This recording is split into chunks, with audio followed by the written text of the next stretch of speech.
안녕하십니까. 네, 찬양 주신 거 너무 감사합니다. 빛 가는 대로 다시 인도해 주신 하나님께 감사드립니다. 신천지라는 곳을 참 많은 분들이 아시고 들어보셨던 곳이라고 생각합니다. 이곳을 통해서 제가 뜻하지 않게 많은 경험을 하게 되었고, 그것을 이곳에서 여러분과 함께 나눌 수 있게 되어서 참 감사드립니다. 우선은, 제가 많이 들어보셨을 거라고 믿습니다만, 처음 시작은 오야뽕에서 시작이 되었습니다. 제가 신앙 가운데서 혼란스럽고, 영적으로 되게 혼란스러운 기간이 있었는데 그때 하나님과 다시 가까워지고 싶다라는 마음으로 오야뽕에 올라갔습니다. 오야뽕에 올라가고 내려오면서 제가 그때부터 한 사람을 만나게 돼요. 정말 모든 것들이 기도의 응답처럼 저에게 다가왔던 것이 참 뒤돌아보면은 상황까지도 믿어서는 안 되는구나 라는 생각을 많이 하게 되었습니다. 오야뽕에서 기도를 했습니다. 하나님, 제가 하나님과 조금 더 가까워지고 싶습니다. 라는 기도를 하고 내려오는데 어떤 사람이 딱 기다리고 있었다는 듯이 딱 이렇게 서 있는 거예요. 그래서 얘기를 하게 되고 불편함도 없이 이야기가 잘 이루어졌습니다. 재림교인이었어요. 일시적으로 재림교인이었기 때문에 더 부담감이나 이런 것도 없었고 이야기가 자유롭고 순조롭게 이루어졌는데 그 다음에 만남으로 좀 이어지다가 어떠한 사람을 소개시켜 주시더라고요. 선교사라고 해서 소개를 받았는데 이분은 재림교인은 아니셨어요. 제가 들어봤을 때 아니시다라는 것을 알았지만 그래도 내가 그거에 대해서 연연하지 말고 이 사람이 가지고 있는 것은 무엇일까? 이 사람이 가지고 있는 신앙과 그리고 하나님에 대한 이 사람의 그 이야기를 좀 듣고 싶었어요. 그래서 이야기를 계속 하고 있는데 1대1 성경 공부로 이어졌습니다. 그렇게 하고 또 저에게 사실 이거를 가서 이야기하지 말라고 하는 거죠. 이 성경 공부한다라는 것 자체를 이야기하지 말아라. 왜냐하면 사단이 어떻게 해서든지 틈을 타서 영적으로 역사를 할 거기 때문에 이것을 얘기하는 순간 너가 이야기하는 그 사람을 통해서 너를 방해할 것이다. 그거를 또 성경절들을 이용해서 이야기를 하니까 제가 일리가 있구나. 너가 스스로 확인을 해봐라. 이게 맞는지 아닌지 듣고 자매님이 알아서 판단을 하세요 라고 하는 거예요. 언제든지 가도 좋다. 그래서 제가 듣기 시작했습니다. 그리고 또 어떤 다른 분을 소개시켜 주셨는데 이분은 삼육대학 신학과까지 나오셨던 분이에요. 이분이 현재 신천지에서 열심히 활동하고 계시는데 이분이 저에게 이제 특강을 주시는 내용들이 정말 저에게는 너무 신기한 내용들이 많았어요. 그냥 딱 들었을 때 부담스럽다, 이거 불편하다 이런 것들이 아니라 내가 모르는 뭔가가 있는 것 같은데 이 사람들이 알고 있는 뭔가가 있는데 이게 뭘까? 내가 모르고 있는, 내가 놓치고 있는 것 같은 뭔가가 있는 것 같다라는 생각이 굉장히 강하게 들었습니다. 그리고 이게 이분이 저에게 어떤 세미나를 이야기를 하셨어요. 세미나를 소개시켜 주셔서 이게 하나님께서 주신 기회로 생각이 되는 거예요. 이 세미나를 통해서 초교파적인 성경 공부를 하는데 이것을 통해 자매님이 성경을 통달할 수 있게 될 것이다. 또 어느 누가 진짜 내가 성경을 통달했다고 이야기를 할 수가 있겠어요. 그래서 저에게는 너무나 매력적이었고 정말 한번 해보고 싶다는 생각이 강하게 들었습니다. 곧 로마린다에 제가 가야 됐었는데 약학대학원에 붙었거든요. 그래서 약학대학원을 신학과를 졸업하고 붙었는데 이것을 가야 되나 아니면 이 세미나를 선택해야 되나의 기로에 있었어요. 제가 이 세미나를 선택을 한 거죠. 휴학을 하려고 했는데 휴학 처리가 안 됐어요, 계속. 그래서 제가 부모님께 처음으로 거짓말을 했어요. 엄마, 이게 휴학 처리가 됐다. 계속 해도 안 됐던 그것을 제가 됐다고 거짓말을 하면서까지 이것을 제가 선택을 하는데 때마침 그렇게 거짓말을 하고 전화를 다 하고 나서 이메일을 체크를 하니까 로마린다에서 휴학이 됐다고 이메일이 온 거예요. 하나님께서 역사를 하시는구나라는 생각을 하면서 이 세미나를 참여하게 되었습니다. 처음에는 이제 두 달 이렇게 해서 교육이 이루어지는데 비유풀이에 대해서 이제 많이 이루어져요. 처음에 그 비유풀이에 대해서의 예시들이나 이런 것들은 목사님께서 나중에 해주시겠지만 하나들 모든 이제 성경에 있는 비유들이 영적인 뜻을 가지고 있고 이 뜻들이 나중에 계시록으로 하나씩 다 접목이 돼서 하나의 그림을 그려요. 그래서 각 시대에 하나님께서 한 목자를 보내시는데 이 목자를 통해서 당신의 백성들을 구원하신다. 이 목자를 찾아야 구원이 있는 거예요. 그래서 아담을 통해서 선악과를 먹지 말아야 되는 그 약속을 지켜야 됐었고, 노아를 통해서 방주에 들어가야 한다라는 그 말을 듣고 방주에 타야 됐었고, 아브라함의 말처럼 아브라함께 주셨던 약속처럼 가나안 땅으로 가야 된다라는 말을 듣고 모두가 함께 짐을 싸서 가나안 땅으로 가야 되는 등등의 계속 시대마다 한 역사, 목자가 있다라는 거죠. 지금도 우리에게 주어진 게 있는데 뭐냐면 그게 바로 비유풀이라고 하는 거예요. 천국을 비유로 감추어 뒀는데 이것을 풀 수 있는 자가 나타나고 그게 요한복음 16장 25절에 비사로 다 감추어졌지만 나중에는 모든 것을 밝히 이를 때가 있을 것이다. 그게 지금 이때라는 거죠. 그래서 이것이 다른 사람들은 이럴 것이다 저럴 것이다 자기 사람의 말 추측이 이루어졌다면 그거는 하나님께서 온 게 아니라 이거를 확신 있게 모든 것을 증거하고 영적인 것은 영적인 것으로 풀 수 있는 자가 나올 것인데 그거를 처음부터 직접적으로 얘기를 하지 않지만 여기에서 바로 그 진리의 말씀이 나온다라는 것을 사람들이 확신을 하게 됩니다. 한 비유 한 비유를 통해서 정말 이게 맞구나, 이게 정말 이치적이고 딱딱딱딱 떨어지는 게 너무너무 신기하고 매력적이에요. 제가 처음에는 굉장히 비판적으로 봤지만 이것들을 이제는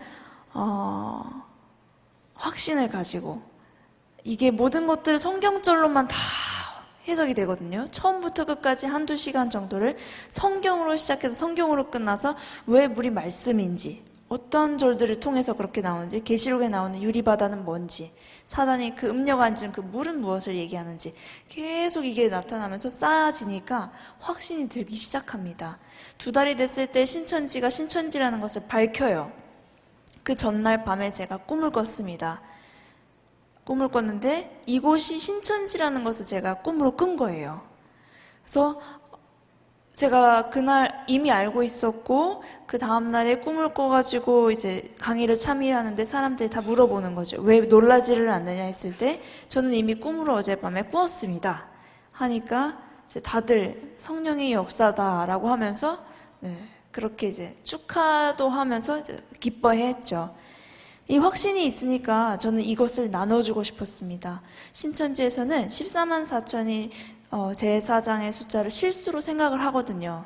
그래서 그 실수인 제사장을 채워야 되고 우리가 그 제사장이 되어야 하기 때문에 그 중에 하나가 전도가 되게 커요. 그래서 이 14만 4천이 될 사람들을 찾는 게 중요하고 그리고 그 사람들을 찾아가서 전도를 해야 하는 몫이 저희에게 있고 그 전도를 해야지만 우리가 하나의 천국이 되는 거예요. 씨를 받아서 나무가 된 우리가 열매들을 맺는 건데 이 열매들이 전도에서 얻은 열매들이에요. 그래서 제가 열매들을 많이 맺고 가서 여기저기 전도를 하고 3-4시간 자면서 정말 바쁘게 하루하루를 지냈습니다. 제 시간과 모든 돈이나 이런 것들 파트타임 하면서 다 전도 비용에 대고 원룸에서 지내면서 원룸에 있는 친구까지도 전도하고 이런 식으로 하다가 한 1년 반 정도가 됐어요. 1년 반 정도가 되니까 제 몸과 마음이 되게 지쳐가더라고요. 몸이 우선은 몸이 이제 3-4시간밖에 자지 않고 하루에 이제 계속 세미나 또 복습하러 가지, 그리고 내 전도 활동하지, 일 갔다 오지, 스피치 연습하지, 말씀 듣기 하지, 이런 것들이 계속 반복되고 신천지 6개월이 끝날 때는 제가 열심을 많이 보였기 때문에 구역장이 되었거든요. 근데 신천지에서는 그 구역장의 역할이 굉장히 중요하고 이 구역장이 모든 구역원들의 신앙을 관리하고 담당하고 전도활도 도와주고 많은 것들을 해요. 매일매일 피드백이 있고. 이런 것까지 하니까 제 몸이 막 말을 잘 안 듣게 돼도 이빨 닦을 시간도 없고 어쩔 때는 진짜 계속 뛰어다녀요.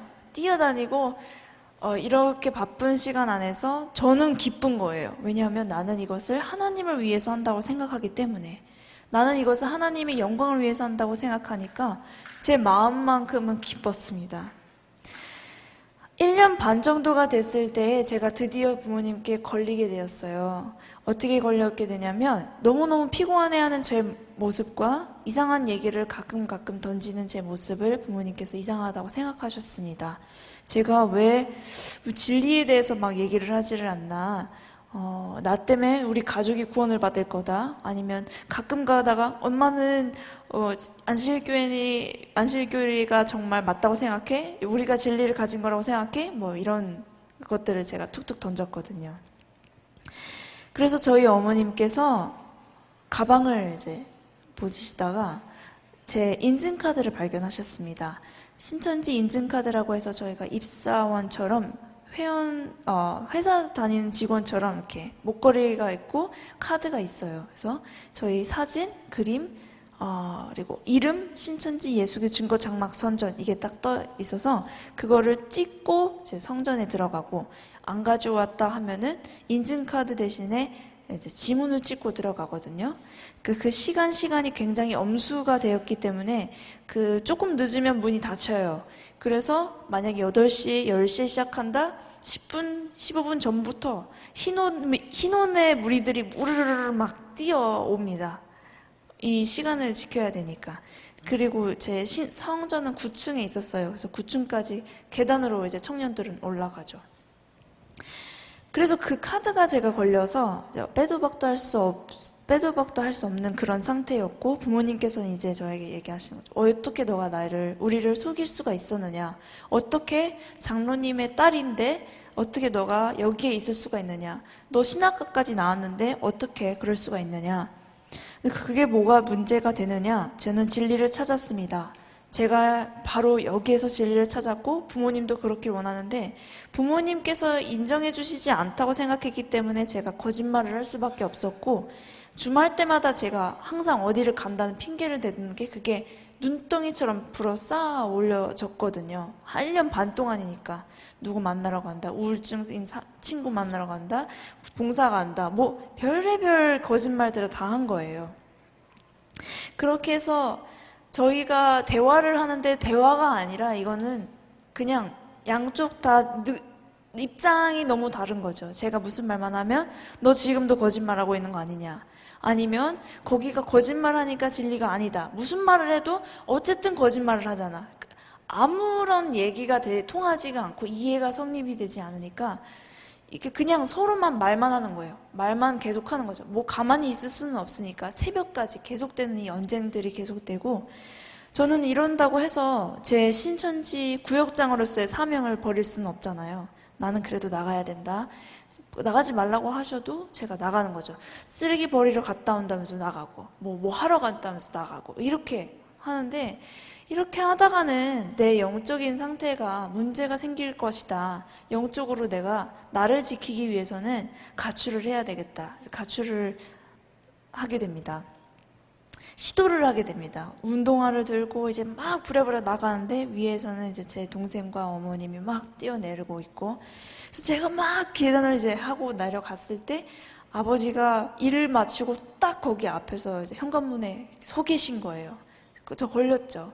그래서 걸린 그 상태에서 얘가 지금 위험하다, 이렇게 냅둬서는 얘가 어떤 식으로 어떻게 빠져나갈지 모르고 전도를 또 하러 가서 다른 사람들을 안 좋은 길로 인도할 것이다 라고 해서 어디서 가져오신 쇠사슬과 이제 자물쇠를 가지고 와서 둘둘둘 말고 제가 이제 밖에를 나가지 못하게 막으셨습니다.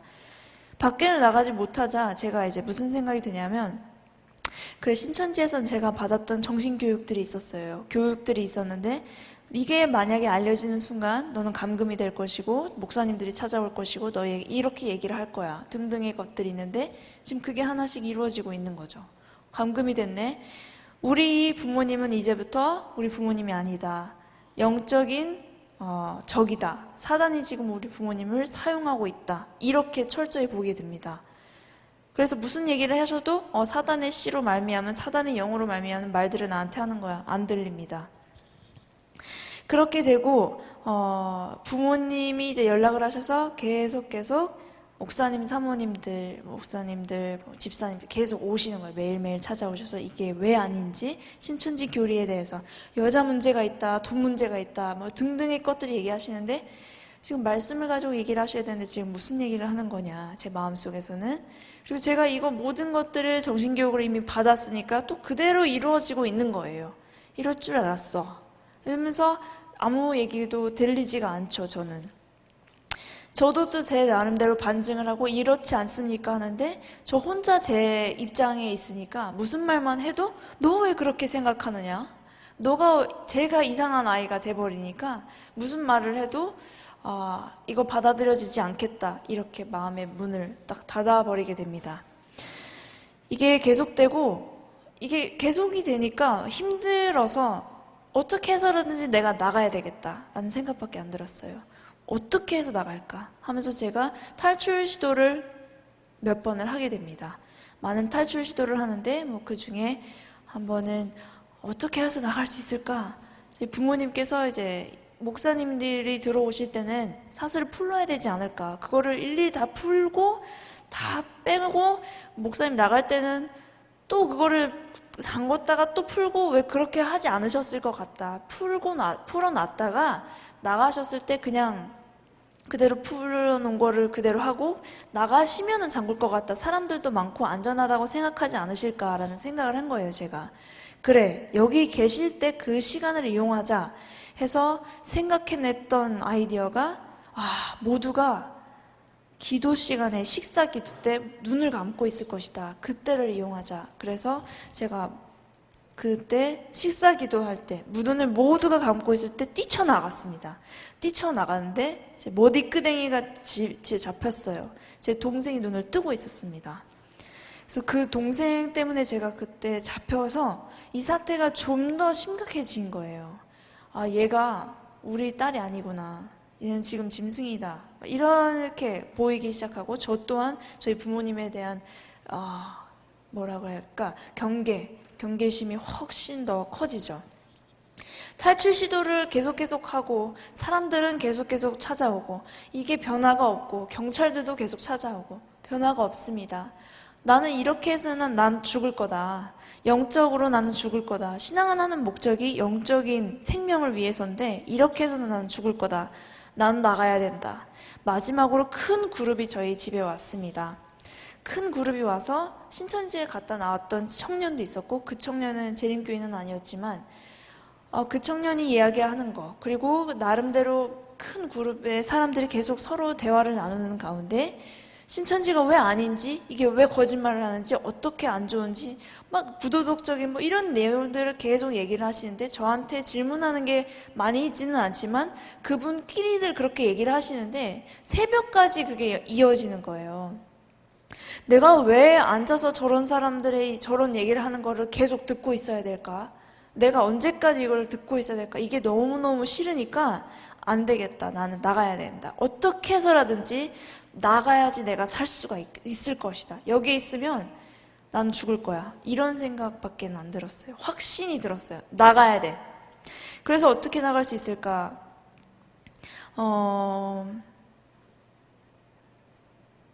생각을 하다가 많은 생각이 들었어요. 성경에 있는 인물들을 봤을 때 그들이 기적적인 체험들을 하지를 않느냐. 기적적인 것을 체험해서 하나님께서 그들을 도와주시지 않느냐. 그리고 저처럼 감금되어 있었던 신천지 청년들이 있었어요. 근데 그 청년들이 기적적으로 빠져나오는 제가 케이스들을 많이 들었었거든요. 그러니까 나도 마찬가지로 하나님께서 도와주실 것이다. 하나님께서 도와주실 거야. 내가 내 믿음을 표현하고 내 믿음으로써 이렇게 하자 해서 제가 선택한 것이 창문이었습니다. 저희 집이 5층 반 정도가 돼요. 5층이니까 꽤 높은 높이잖아요. 그럴 때 저는 이제 모든 것들을 준비를 한 거죠. 가서 입을 옷 한 벌, 그리고 이제 몇만 원을 이제 어떻게 가져오고 또 이제 가방을 딱 메고 이제 했는데 현실은 제가 생각했던 거랑은 다른 거죠. 나는 하나님께서 주셨다고 했던 그 생각을 따라갔는데 현실은 제 생각이었던 것이었습니다. 내가 생각했을 때 하나님께서 주셨다고 생각했지만 그 음성이 하나님으로 왔던 것은 아니었고 그렇게만 믿었을 때 현실은 병원행위였던 것이죠. 그래서 119가 오게 돼서 제가 실려가고 모든 것들을 다 검진하게 되고 체크하게 되고 큰 수술을 하게 되고 뭐 등등의 사건들이 있었어요. 그때 당시 부모님들은 굉장히 큰 충격에 빠지셨고 또 어떻게 해야 될지도 몰라 하시는 그 가운데 저는 그럼에도 불구하고 신천지 신앙을 포기하지 않았습니다. 제가 한 번 더 부모님을 속였어요. 내가 조금씩 부모님께 돌아왔다고 얘기를 하는 거죠. 아무것도 움직일 수 없고 제가 할 수 있는 것도 전혀 없었고 부모님한테 전적으로 의지해야 했던 제 자신이 너무 미웠고 하나님이 미워서 원망해서 하나님한테 부르짖기도 하고 다시 하나님을 만나고 소망을 갖기도 하지만 신천지 신앙을 제가 버리지는 않았습니다. 제가 육신이 약하니까 우선 영적인 싸움까지 할 수는 없다. 그래서 거짓말을 하게 되고 그러니까 목사님들이 안 찾아오게 되잖아요. 그래, 바로 이거야. 이러면서 이제 그 1년 동안 재활치료를 하는데 재활치료 기간 동안에 몰래 주기적으로 한 번에서 2번 일주일에 그 정도를 계속 만났어요. 신천지 사람들을. 전혀 몰랐어요. 전혀. 저희 부모님들은. 그 장소도 계속 바꾸고 이런저런 수단과 방법을 가리지 않고 제가 참 교활하게 하였습니다. 그렇게 하고 한 1년 정도가 되니까 제가 보조기를 차게 되었어요. 한 8개월 지났을 때 휠체어를 타고 맨날 사람들을 만나러 왔다 갔다 했었다가 이제 보조기를 차고 다니고 어느 정도 걷게 되니까 또 무슨 생각이 드냐면 내가 나가야 되겠다. 어떻게 해서라든지 내가 나가서 이 신앙을 고수를 해야 되겠다. 왜 끝까지 제가 기다리지 않았냐면 병원에서는 이렇게 살 것이다 라고 얘기를 하고 뭔가 나중에는 지팡이를 짚고 걷게 될 것이다. 더 진전이 없는 것처럼 얘기를 하니까 내가 여기에서 있어서 뭐 할 것인가. 빨리 가서 내 신앙이나 고수하고 절뚝거리면 어때? 내가 하나님을 위해서 내 삶을 바치겠다. 이런 마음으로 제가 탈출을 합니다. 병원을 또 탈출을 했어요. 그러니까 1년 동안 얘가 또 돌아왔다고 믿고 있었던 저희 부모님께서는 깜짝 놀라신 사건이 됐는데 CCTV를 확인하고 얘가 어디를 갔는지 누구를 만났는지 어떻게 갔는지 다 경찰에 신고하시고 난리가 났습니다. 제가 이제 밖에 있어서 너무너무 즐거운 신천지 신앙을 다시 하기 시작하는데 5일 만에 또 잡혔어요. 저희 부모님이 성전에 찾아오셨어요. 신천지 성전에 찾아와서 우리 딸이 어디 있느냐 저희가 전화가 왔습니다. 부모님께서 찾아왔다고. 그래서 그쪽이 아니라 다른 건물로 갔는데 거기에서 저희 부모님을 만난 거예요. 그것도 솔직히 기적적으로 그렇게 된 것이 하나님의 섭리 가운데. 그래서 제가 다시 집에 들어오게 되고 제 모든 시도들, 탈출 시도들은 항상 이렇게 실패를 하는지 하나님이 밉더라고요.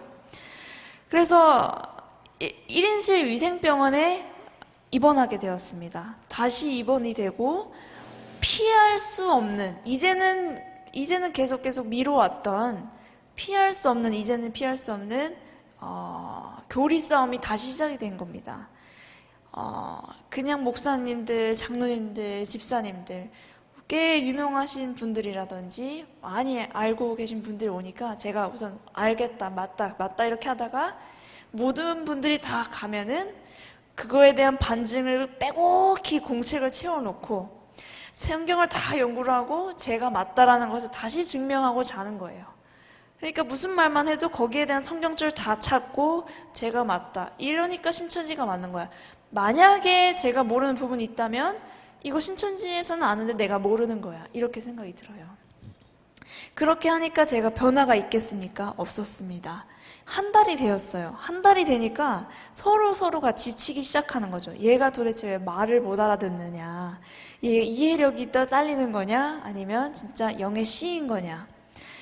근데 제가 그런 소리를 들을 때마다 나는 나는 정로로 가고 있다고 생각하는데 계속 회개하라. 예수님을 따라야지 낫는다. 이런 것들이 상처가 되더라고요. 그렇게 하다가 너무너무 우선은 정신적으로 힘들어지니까 신천지에 대해서 24시간 듣는 거예요. 잘 때도 꿈에서 나오니까. 너가 이러니까 틀렸어. 너가 이러니까 아닌 거야. 그거 왜 그렇게 생각해? 꿈에서까지 이러니까 내가 미쳐가는 것 같았어요. 그래서 나 쉼이 필요하다. 우리 쉼을 좀 갖자 해서 가게 된 것이 재림연수원이었습니다.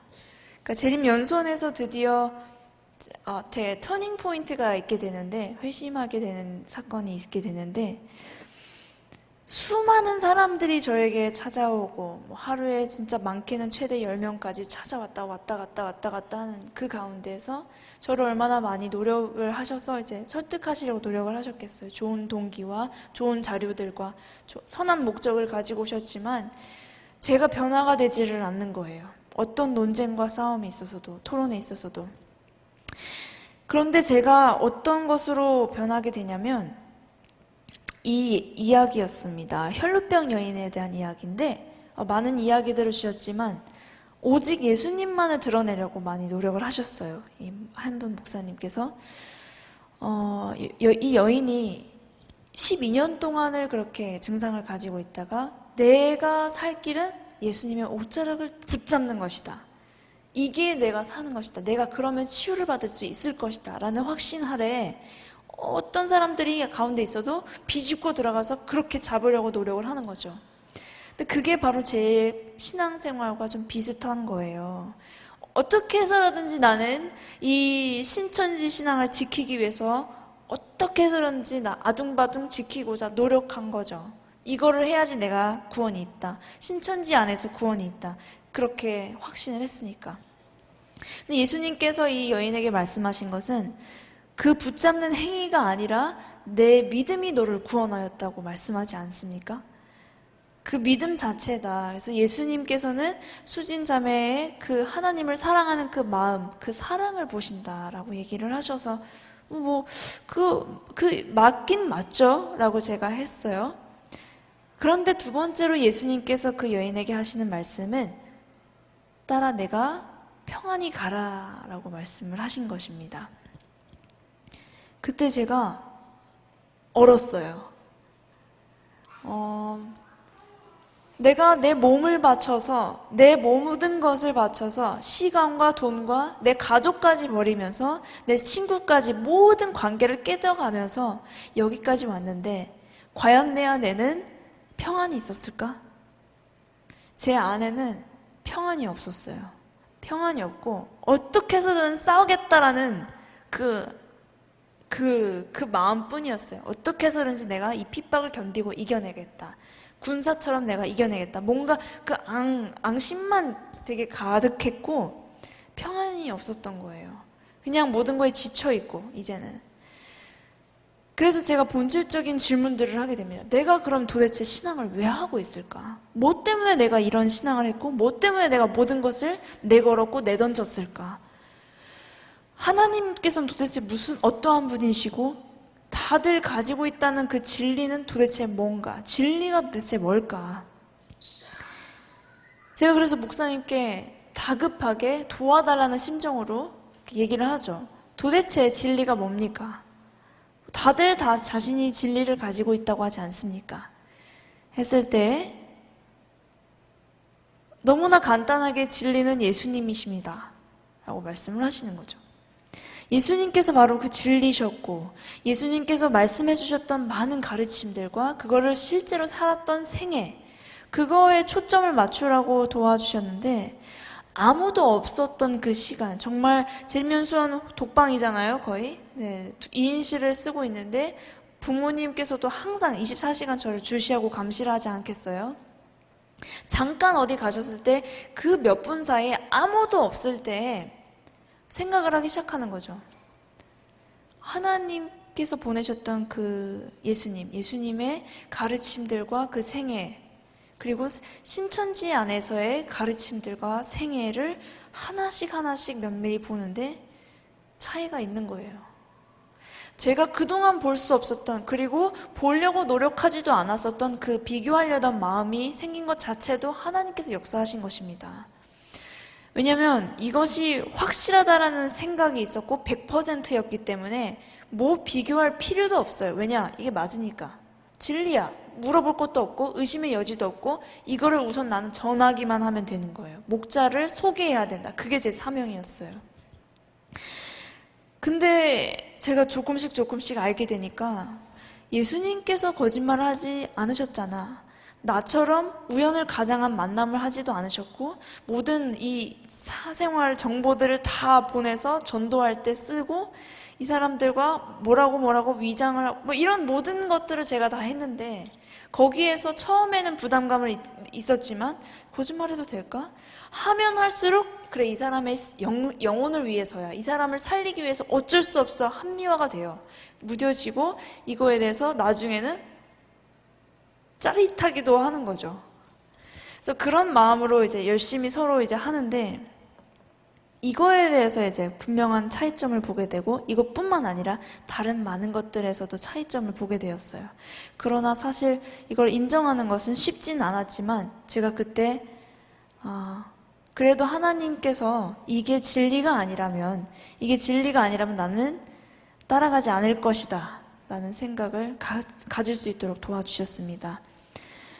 근데 신천지에서 돌아왔다고 해도 신천지에서 돌아온 게 아니었어요. 무슨 말이냐면 신천지에서 저는 돌아왔지만 제 가족들은 아직도 신천지 얘기를 하고 너 아직도 거짓말하는 거 아니야? 너 이래서 신천지 간 거야. 너 이러니까 간 거지. 신천지가 이래서 나쁜 거야. 끊임없이 이어지는 신천지에 대한 대화 주제들이 저를 너무 괴롭히는 거죠. 서로가 너무 괴로운 거예요. 안 되겠다. 이렇게 하다가는 우리가 우울증 걸리고 정신적으로 진짜 돌아버리겠다. 우리가 어떻게 해서 두세 번 경로를 통해서 알게 된 쉼터를 가게 되었습니다. 새로남 쉼터를 가게 되는데 이곳에서 무엇을 깨닫느냐면 신천지에서 나왔어도 내가 가지고 있는 이 문제들의 본질을 깨닫게 된 거예요. 신천지에 있든지 없든지 신천지에서 주관하고 있는 역사하고 있는 그 똑같은 사단이 우리 모두의 마음속 안에 있는 것이구나 이거를 보게 됩니다. 정말 별의별 방법으로 사람들이 질병을 가지게 돼요. 많은 원인이 있어요. 화병으로 미움 때문에 아니면 악습 때문에 과식을 너무 많이 해서 뭐 술 때문에 등등으로 불치병, 암, 우울증, 정신병 이 모든 것들이 다 생기게 되는데 이분들이 와서 예수님을 보면서 회복이 되시는 거예요. 무슨 특별한 것을 하는 게 아니라 뭘 특별한 걸 먹어서가 아니라 특별한 트리트먼트를 해서가 아니라 오직 말씀을 통해서 그리고 뉴스타트를 하는데 그 가운데서 하나님을 만나면서 예수님을 볼 때 회복이 되는 것을 제가 눈으로 보게 되는 거예요. 그런데 저는 아직 그 마음속에 치유가 되지 않았거든요. 사람들에게 받았던 상처들, 재림교인이 다시 되고 싶지 않았어요. 나는 그들에게 받았던 상처들이 많이 있고 그들이 많이 나에게 주었던 인간적인 면모들 때문에 이거는 아니지 않느냐라는 생각도 많이 했었고 그냥 너무 많은 상처를 가지고 있고 부모님과도 다 깨어진 상태들. 그래서 치유를 되게 원했고 마음속에 평안을 달라고 제가 갈급하게 부르짖기 시작합니다. 이게 해결이 되지 않으면 내 지금까지의 모든 신앙이 아무것도 해결이 되지 않을 것이다. 하나님 도와주세요. 하나님 도와주세요. 그래서 붙잡았을 때 정말 예레미야 29장 13절 말씀처럼 간절히 원하는 자를 찾아주시는 예수님을 제가 경험을 하게 되었습니다. 제가 스스로를 용서를 할 수가 없었거든요. 그리고 이러한 이야기를 간증을 한다는 것 자체가 수치스럽고 내가 했던 모든 것들이 생각나고 하기 때문에 이게 어려워서 용서를 할 수가 없었어요. 다른 사람 용서 못하는 건 물론이거니와 내 자신을 스스로 용서할 수 없었고 제 계속되는 죄책감이 저를 짓눌렀습니다. 너가 스스로 선택해서 떨어진 거야. 너가 앞으로 미친 사람이다라는 소리 들어도 뭐 어떻게 그렇게 살아. 너 안 고쳐줘도 좋아. 그렇게 살아. 어떻게 너가 그렇게 선택했잖아. 이런 생각들이 계속 끊임없이 오는 거예요. 너무 괴롭잖아요. 그때 예수님을 계속 부르짖고 도와달라고 계속 했을 때 부르짖었었던 시간은 너무너무 많았지만 정말 다 포기하고 하나님 부르짖을 때 정말 몇 분 만에 고요한 시간에서 파노라마처럼 제 모든 삶이 모든 것이 영적인 싸움이었구나를 보여주셨어요. 내 가운데서 있었던 하나님의 음성, 그리고 사단이 줬던 생각들, 그 가운데서 나는 하나님이 주셨다고 생각했던 모든 것들을 따라갔던 게 그게 하나님으로부터 온 게 아니었구나. 나는 확신하고 따라갔던 꿈, 기적들, 그리고 이런 모든 것들이 나에게는 진짜 이거 하나님이 주신 거야 라고 그냥 판정해버리고 따라갔어요. 이건 마저도 내 판단이었구나. 나를 믿게 하는 것이 바로 사단이었구나. 이거를 깨닫게 되고, 나를 용서할 수 없는, 내가 용서할 수 없는 내 죄를 용서해 주신 예수님이 보이게 되는 겁니다. 나는 용서할 수 없었던 내 자신을 예수님께서 용서해 주셔서 십자가에 돌아가셨다라는 게 마음으로 확 와닿는 거예요. 이래서 예수님께서 돌아가셨구나. 나 때문에 돌아가셨구나. 하니까 마음이 그냥 정말 세상이 줄 수 없는 진짜 지금까지 원했었던 그 평안함이 저의 마음속에 가득 차게 되었습니다. 제가 뒤돌아서 생각을 해봤어요. 도대체 내가 넘어질 수밖에 없었던 이유는 무엇이었을까? 나는 하나님을 믿는다고 생각했고 그리스도인이라고 생각했고 간증도 하러 다니고 체험들도 있었고 신학과도 나오고 뭐 재림교 가지고 있는 건 다 가지고 있잖아요. 어떻게 보면 뭐 괜찮다라고 생각되는 건 다 했으니까 봉사도 가고 미션 트립도 가고. 그런데도 불구하고 저는 그러한 제사를 드리고 하나님께 제사를 드리면서 좋은 그리스도인이라고 생각하지만 하나님께 순종을 드리지는 않았던 겁니다. 하나님 이거 해주세요, 하나님께서 도와주세요, 인도해주세요 하면서 내가 판단하고 내가 결정을 하는 거예요.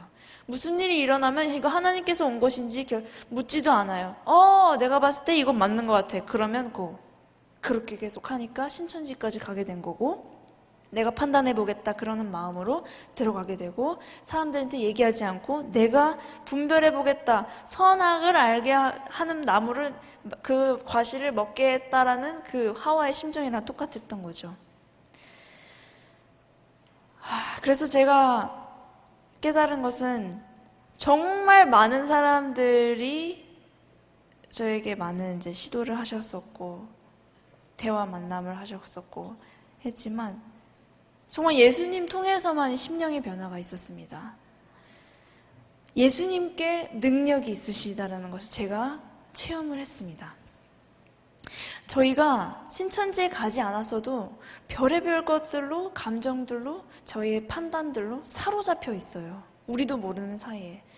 소경이 소경이라는 것을 모르잖아요. 그런데 그것에서 우리를 꺼내주실 수 있는 유일한 분은 예수님이셨다라는 것을 이 자리를 비롯해서 말씀드리고 싶었습니다. 반석 위에 집을 지으라고 하셨는데 반석이 되시는 예수님이 그 간단하고 명료했던 진리가 우리는 너무 일상적인 생활에선 까먹고 있다는 거죠. 예수님의 사랑 때문에 제가 다시 돌아오게 되었었고 너무너무 완고했거든요. 어떤 말을 해도 저는 듣질 않아요. 이단 상담소라는 곳이 있는데 그곳에 가서 듣기를 해도 저는 끝까지 변하지를 않아요. 1년 동안의 완고함을 쌓아놨으니까 이미 어떤 말을 들어도 통하지를 않는 제 그 어둠 가운데 진짜 빛이 한 줄기처럼 비집고 들어오게 한 것은 진짜 하나님의 역사였습니다. 이렇게 제가 이 자리에 서 있는 것, 걸을 수 있는 것, 회복 이만큼 된 것 하나님 없이는 가능하지 않았고 지금 제 재활치료사들은 놀래요. 어떻게 이게 가능하냐. 지팡이 짚고 다닐 거라고 얘기를 했단 말이에요. 그렇게 저를 이끌어주시고 지켜주시고 사랑해주셨던 예수님께서 여러분 모두를 사랑하시지 않겠습니까? 똑같은 그 사랑의 분량으로 우리를 사랑해주신 예수님이십니다. 이게 제 간증에서 끝나면 안 된다는 생각이 너무나 많이 듭니다. 이것이 여러분들의 간증이 되어야 하고 여러분들이 개인적으로 하나님과의 관계를 맺어야 되고 예수님과의 관계를 맺어야 한다는 것입니다. 저희가 재림교인입니다. 이제 조금 있으면 오실 예수님에 대한 그 소망을 가지고 있는데, 영광의 나라와 권세를 가지고 구름 타고 오시는 예수님이시라고 했는데, 예수님께서는 그 자녀들을 데리러 오시는 것 아니겠습니까? 저희가 그 자녀들이 되어서 매일 매순간에 있어서 하나님과의 관계를 맺고, 내 가지고 있는 현실에서의 고민들을 내려놓고 정말 그 경험들을 하고, 체험적인 지식이라고 엘렌 지 화이트는 많이 얘기하는데, 그 예수님과의 관계, 예수님을 실제로 주로 모시는 저희들이 되었으면 좋겠습니다. 마지막으로 한 글만 읽고 마치겠습니다. 십자가가 없었다면 인류는 아버지와 연합할 수가 없었다. 거기에 우리의 모든 소망이 달려있다. 십자가로부터 구주의 사랑의 빛이 비쳐나오므로 십자가의 발 아래서 죄인이 그를 구원하시기 위하여 돌아가신 분을 쳐다볼 때 그는 충만한 기쁨으로 기뻐할 수 있을 것이다. 이는 그의 죄가 사함을 받은 까닭이다. 죄인이 십자가 곁에 믿음으로 무릎을 꿇을 때 그는 인간이 도달할 수 있는 최고의 장소에 도달할 것이다. 저를 이렇게까지 인도해 주시고 지켜주신 하나님께 너무나 감사드립니다. 그래서 이 간증을 비롯해서 다시 한번 말씀드리지만, 신천지가 아니라고 저희가 아니할 것이 아니라 오히려 저희의 신앙을 다시 한번 생각해 볼 수 있는 경각심을 가지고 저희 관계를 다시 한번 다져볼 수 있는 시간이 됐기를 간절히 바라면서 말씀을 마치겠습니다.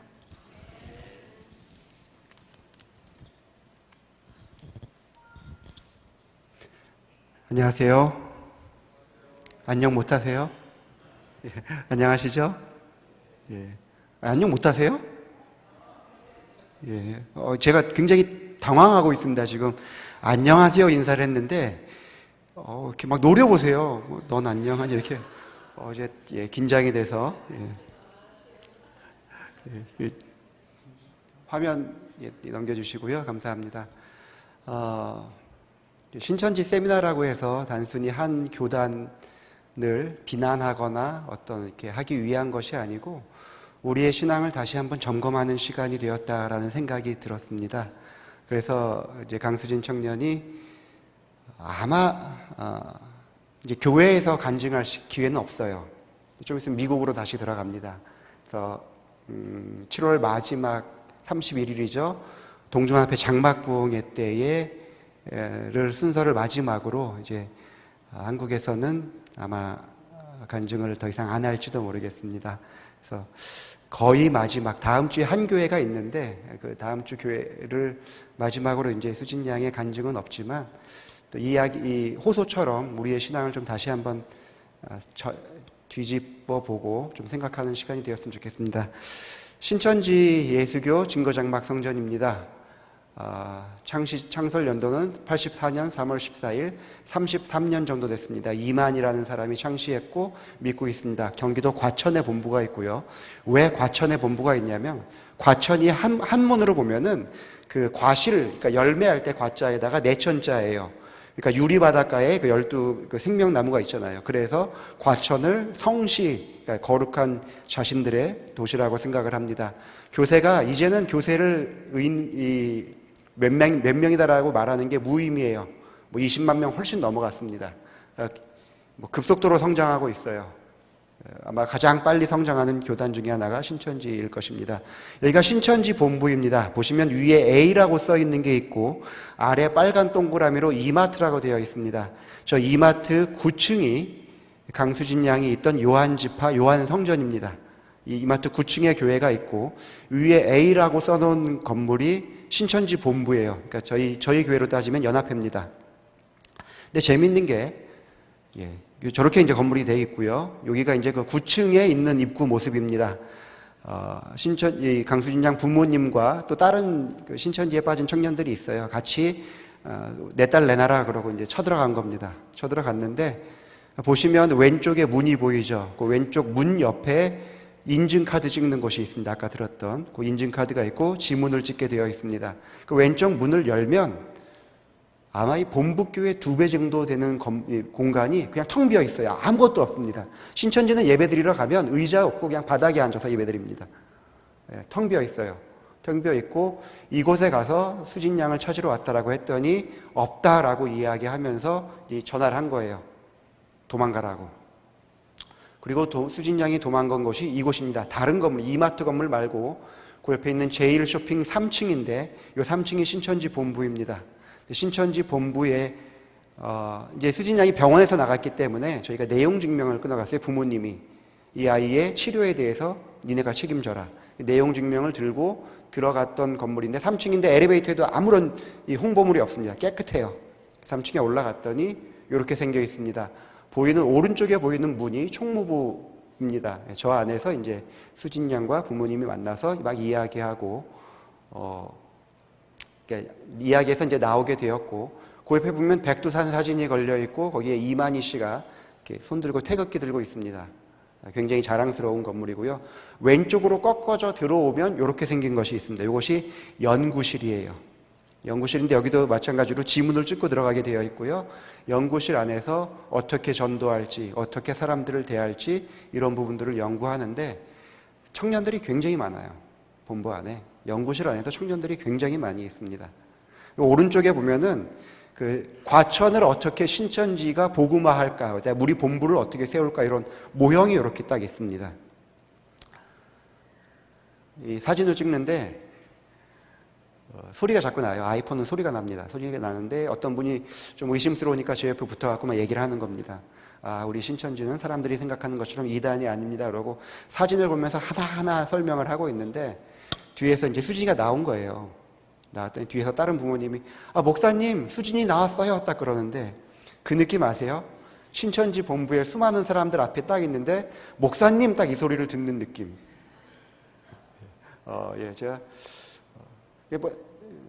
하여튼 되게 놀라운 경험을 했습니다. 막 저도 모르게 막 닭다리 돋고 땀이 나고. 하여튼 신천지 본부고요. 신천지에 들어가게 되면 이렇게 네 단계, 뭐 꼭 그렇게 구별되어 있는 것은 아닌데요. 처음에 사람이 미혹합니다. 와갖고 아는 사람이 올 수도 있고 아니면 모르는 사람이 어떻게 번호를 따서 아는 척을 알게 됩니다. 그 다음에 이제 복음방으로 가게 돼요. 복음방은 네가 이 성경 연구를 어떻게 해야 될지에 대한 그 정신교육 같은 거 비슷하게 시키고요. 그 다음에 복음방에서 센터에서 성경을 배울 것들에 대한 예비 교육을 시킵니다. 그리고 센터에서 6개월에서 8개월 일주일에 월화 목금 4일 동안 성경 공부를 하게 되는데 초급은 비유풀이 그 다음에 이렇게 쭉쭉쭉 나가게 됩니다. 그리고 나서 센터에서 6월을 해서 성전에 들어가게 됩니다. 그러면 이제 인증카드가 나와요. 센터를 졸업을 하면. 근데 왜 우리에게 신천지가 문제이냐 하면 첫 번째는 기독교가 아닙니다. 우리가 믿는 신앙은 이 땅에서의 삶뿐만 아니라 내세에도 영향을 미치는데 하나님을 믿는 종교가 아니에요. 그러니까 문제입니다. 누구를 믿냐면 아니라고는 하지만 이만희 씨를 믿습니다. 근데 이만희 씨가 그 예수의 영이 임한 대언자라고 이야기해요. 우리 교회로 따지면 화이부인 같은 존재입니다. 그런데 실제로는 이만희의 말이 중요하고 이만희의 가르침이 중요합니다. 그러니까 아니라고는 하지만 이만희가 예수님의 자리에 있어요. 그래서 이만희를 믿는데 이 신천지 사람들은 이만희 씨도 자기가 죽지 않는다라고 이야기를 하고 육체 영생을 이야기합니다. 두 번째로 왜 문제가 되냐면 제가 표현을 좀 거칠게 썼는데 제 주관적인 표현입니다. 14만 4천이 실제 수예요. 근데 14만 4천이 넘어가니까 영적으로 입맞을 사람이 14만 4천이 되어야 한다라고 이야기합니다. 무슨 말이냐면 신천지에 왔다고 다 제사장이 아니라 그 중에 제대로 된 제사장이 있고 아닌 사람이 있다는 것입니다. 그래서 14만 4천을 채우기 위해서 굉장히 몰아내요. 그러니까 아까 강수진 양이 얘기한 것처럼 하루에 3시간, 4시간 잠을 자면서 전해야 하니까 전하기 위해서 배워야 되고 자기가 배울 것을 나누기 위해서 연습을 하고 이런 시간들에 쫓겨서 일하는 청년들이 굉장히 많습니다. 제사장이 되면 결국 이 모든 것이 보상을 받게 된다는 것이죠. 그리고 우리가 진리이기 때문에 핍박을 받는다라고 이야기를 해요. 그러니까 핍박받는 걸 당연하게 생각합니다. 우리가 틀렸다는 생각을 하는 게 아니라 신천지가 틀렸다는 생각을 하는 게 아니라 오히려 믿게 만드는 것이죠. 제일 큰 문제는 갈등이에요. 갈등. 가족, 친구, 교회 모든 관계가 깨집니다. 생각해 보세요. 계속 거짓말을 해야 되는데 나중에 이 말이 진짜인지 거짓말인지 믿을 수가 없는 관계 되는 것입니다. 더 큰 문제는 뭐냐면 하나님과의 관계가 깨져요. 대부분의 신천지에 들어가는 사람들이 그곳에 가는 어떤 신앙적 확신을 가지고 들어갑니다. 들어갔는데 신천지가 아니라는 사실을 알아도 그럼 내가 그 전에 가졌던 확신은 뭐지? 하나님에 대한 믿음을 버려요. 일반 개신교회에서 신천지에서 돌아오게 하는 그 이당 상담소가 있습니다. 이 구리에 제일 유명해요. 구리에 있는 그 교문사거리 서울3역 올라가는 그 오른쪽에 웨딩타운 뭐 하나 새로 지은 거 있잖아요. 거기에 보면은 그 신현욱 목사라고 신천지에서 넘버 2까지 올라갔다가 나온 사람입니다. 그 사람은 내가 제일 유명한데 일반적으로 많이 쓰는 방법이 뭐냐면 감금이에요. 가다 놓고 신천지가 아니라는 것을 뭐 직통계시 뽀개기 뭐 이런 식으로 해갖고 막 뽀개기 그게 있어요. 근데 그거를 통해서 신천지가 틀렸다라는 것을 믿은 사람 중에 절반 정도는 다시 신천지에 돌아가고 남아있는 사람의 절반 이상은 교회를 안 나와요. 신앙을 포기하게 만듭니다. 하나님과의 관계가 깨져요. 그게 제일 큰 문제예요. 신앙에 대한 회의를 느끼게 만듭니다. 그래서 제가 이제 그 신천지에 대해서 나름 내려본 결론은 이데올로기다라는 생각을 해보게 됩니다. 뭐냐면 예전에 학생운동 해보신 분들은 아실 거예요. 뭐 교회 안에 그런 분들은 없지만 그냥 이렇게 뭐 공산주의 사상 가르치기 위해서 몰래 찾아와서 이야기하는 그것을 어떻게 확인할 수 있냐면 매스게임을 해요. 매스게임 같은 거 하면 뭐 뉴스에서 보시죠. 기저귀 차고 하루 종일. 그게 왜 가능할까요? 그냥 신앙의 차원을 넘어선 이만희 왕국을 건설하는 것입니다. 제가 이 이야기는 왜 드리냐면 우리 교회에서 한 명이 신천지에 가면 누가 제일 큰 타격을 받냐면 목사님들이 타격을 받아요. 제가 그분들에게 이야기를 하는 것입니다. 그냥 이데올로기에 뺏겼다라고 생각하시면 됩니다. 신앙적 요소로 접근하면 모든 사람들이 충격을 받습니다. 내가 이만큼밖에 안 되나? 내가 이 정도밖에 신앙이 안 되나? 부모님들 같은 경우에 내가 장로였는데 우리 애가 갔네. 실제로 그런 분들이 되게 많아요. 뭐 말만 되면 알만한 분 장로님 아들도 지금 신천지 열심히 하고 있습니다. 제가 오늘 물어봤더니 부구역장이래요. 진짜 열심히 하는 거예요. 그 뺏기는 이유가 신앙과 관련 없는 쪽으로도 뺏길 수 있다는 것입니다. 단지 성경을 근거로 이야기했기 때문에 그런 일들이 생기는 것입니다. 자, 재림교인이 왜 신천지에 갈까? 우선 익숙한 부분들이 굉장히 많습니다. 신천지는 선과 악을 구분해요. 선한 목자, 악한 목자. 선한 목자는 이만희를 말하고 악한 목자는 일반 개신교회 목사들을 이야기합니다. 선한 교회, 악한 교회. 신천지 교회는 선하고 다른 교회는 악하고 특별히 한기총 악하고 선과 악을 딱딱 구분을 하는데 우리는 선악의 대쟁투에 익숙해 있어요. 그렇죠? 그 다음에 14만 4천 들어보셨죠? 하나님의 인 들어보셨죠? 입 맞아야 된다는 이야기 많이 들어보셨잖아요. 그 다음 재림, 그 다음 모든 것을 말씀 중심으로 하고 예언을 해석해 나갑니다. 그러니까 우리는 너무 그런 것에 익숙해 있었기 때문에 좀 단어가 이상하고 해석이 좀 틀린 것 같지만 크게 거부감이 없는 거예요. 그래서 재림교인들이 신천지에 쉽게 빠지게 될 수가 있습니다. 두 번째는 거짓말이에요. 거짓말을 하는 사람 앞에서 장사가 제7일 안식일 예수 재림교인이 제일 순진해요. 세상에서. 다단계 해보시나요? 다단계? 하지 마세요. 다단계에 왜 빠질까요? 재림교인들이 순진해요. 거짓말에 다 속아요. 거짓말을 사용하기 때문에 넘어가게 됩니다. 이만희에 대한 이해인데요. 이만희는 그 신천지에서 이만희의 위치가 각 시대에 맞는 선지자를 보낸 것입니다. 근데 우린 누가 있어요? 화입부인. 우리가 성경만큼이나 화입부인의 기별을 듣잖아요. 성경 말고도 이만희의 말을 듣는 거예요. 우리에겐 그게 익숙한 거죠. 예수의 영이 임한 사람. 이 비유풀이를 하다 보면 이게 이해가 되어집니다. 성경 중심의 전도 공부입니다. 90%가 성경 공부로 신천지를 택한다. 제가 비유풀이 하나 해드릴게요. 또 이 비유풀이 들으시고 신천지 넘어가시면 안 됩니다. 안 돼요. 왜 대답들 안 하세요? 안 됩니다. 신천지에서 물은 말씀입니다. 물은 말씀이에요. 그리고 물이 나오는 샘은 목자입니다. 목자. 성전에서 샘에서 물이 나오잖아요. 그러니까 목자에서 말씀이 나오는 것입니다. 그럼 강은 뭐냐면 이 물을 가지고 기별을 전하는 전도자가 되는 것입니다. 근데 이 물의 특징이 뭐가 있냐면 생명의 근원이고 더러움을 씻어내요. 물은 더러운 걸 씻어내잖아요. 그리고 마실 수 있는 물과 마실 수 없는 물이 있습니다. 이 물의 특징을 볼 때 하늘에서 비가 내려서 채소가 자라나게 됩니다. 식물이 자라나잖아요. 근데 신명기 32장 1절로 2절에 보면 뭐라고 되어 있냐면 나의 교훈은 내리는 비요 나의 말은 맺히는 이슬이요 하나님의 말씀이 내리는 이슬과 같다는 것입니다. 풀 위에 가는 비요 채소 위에 단비로다 라고 되어 있습니다. 그러니까 이 땅에서의 비는 풀과 채소를 자라게 하지만 하나님의 말씀은 하나님의 백성들을 자라나게 한다는 것입니다.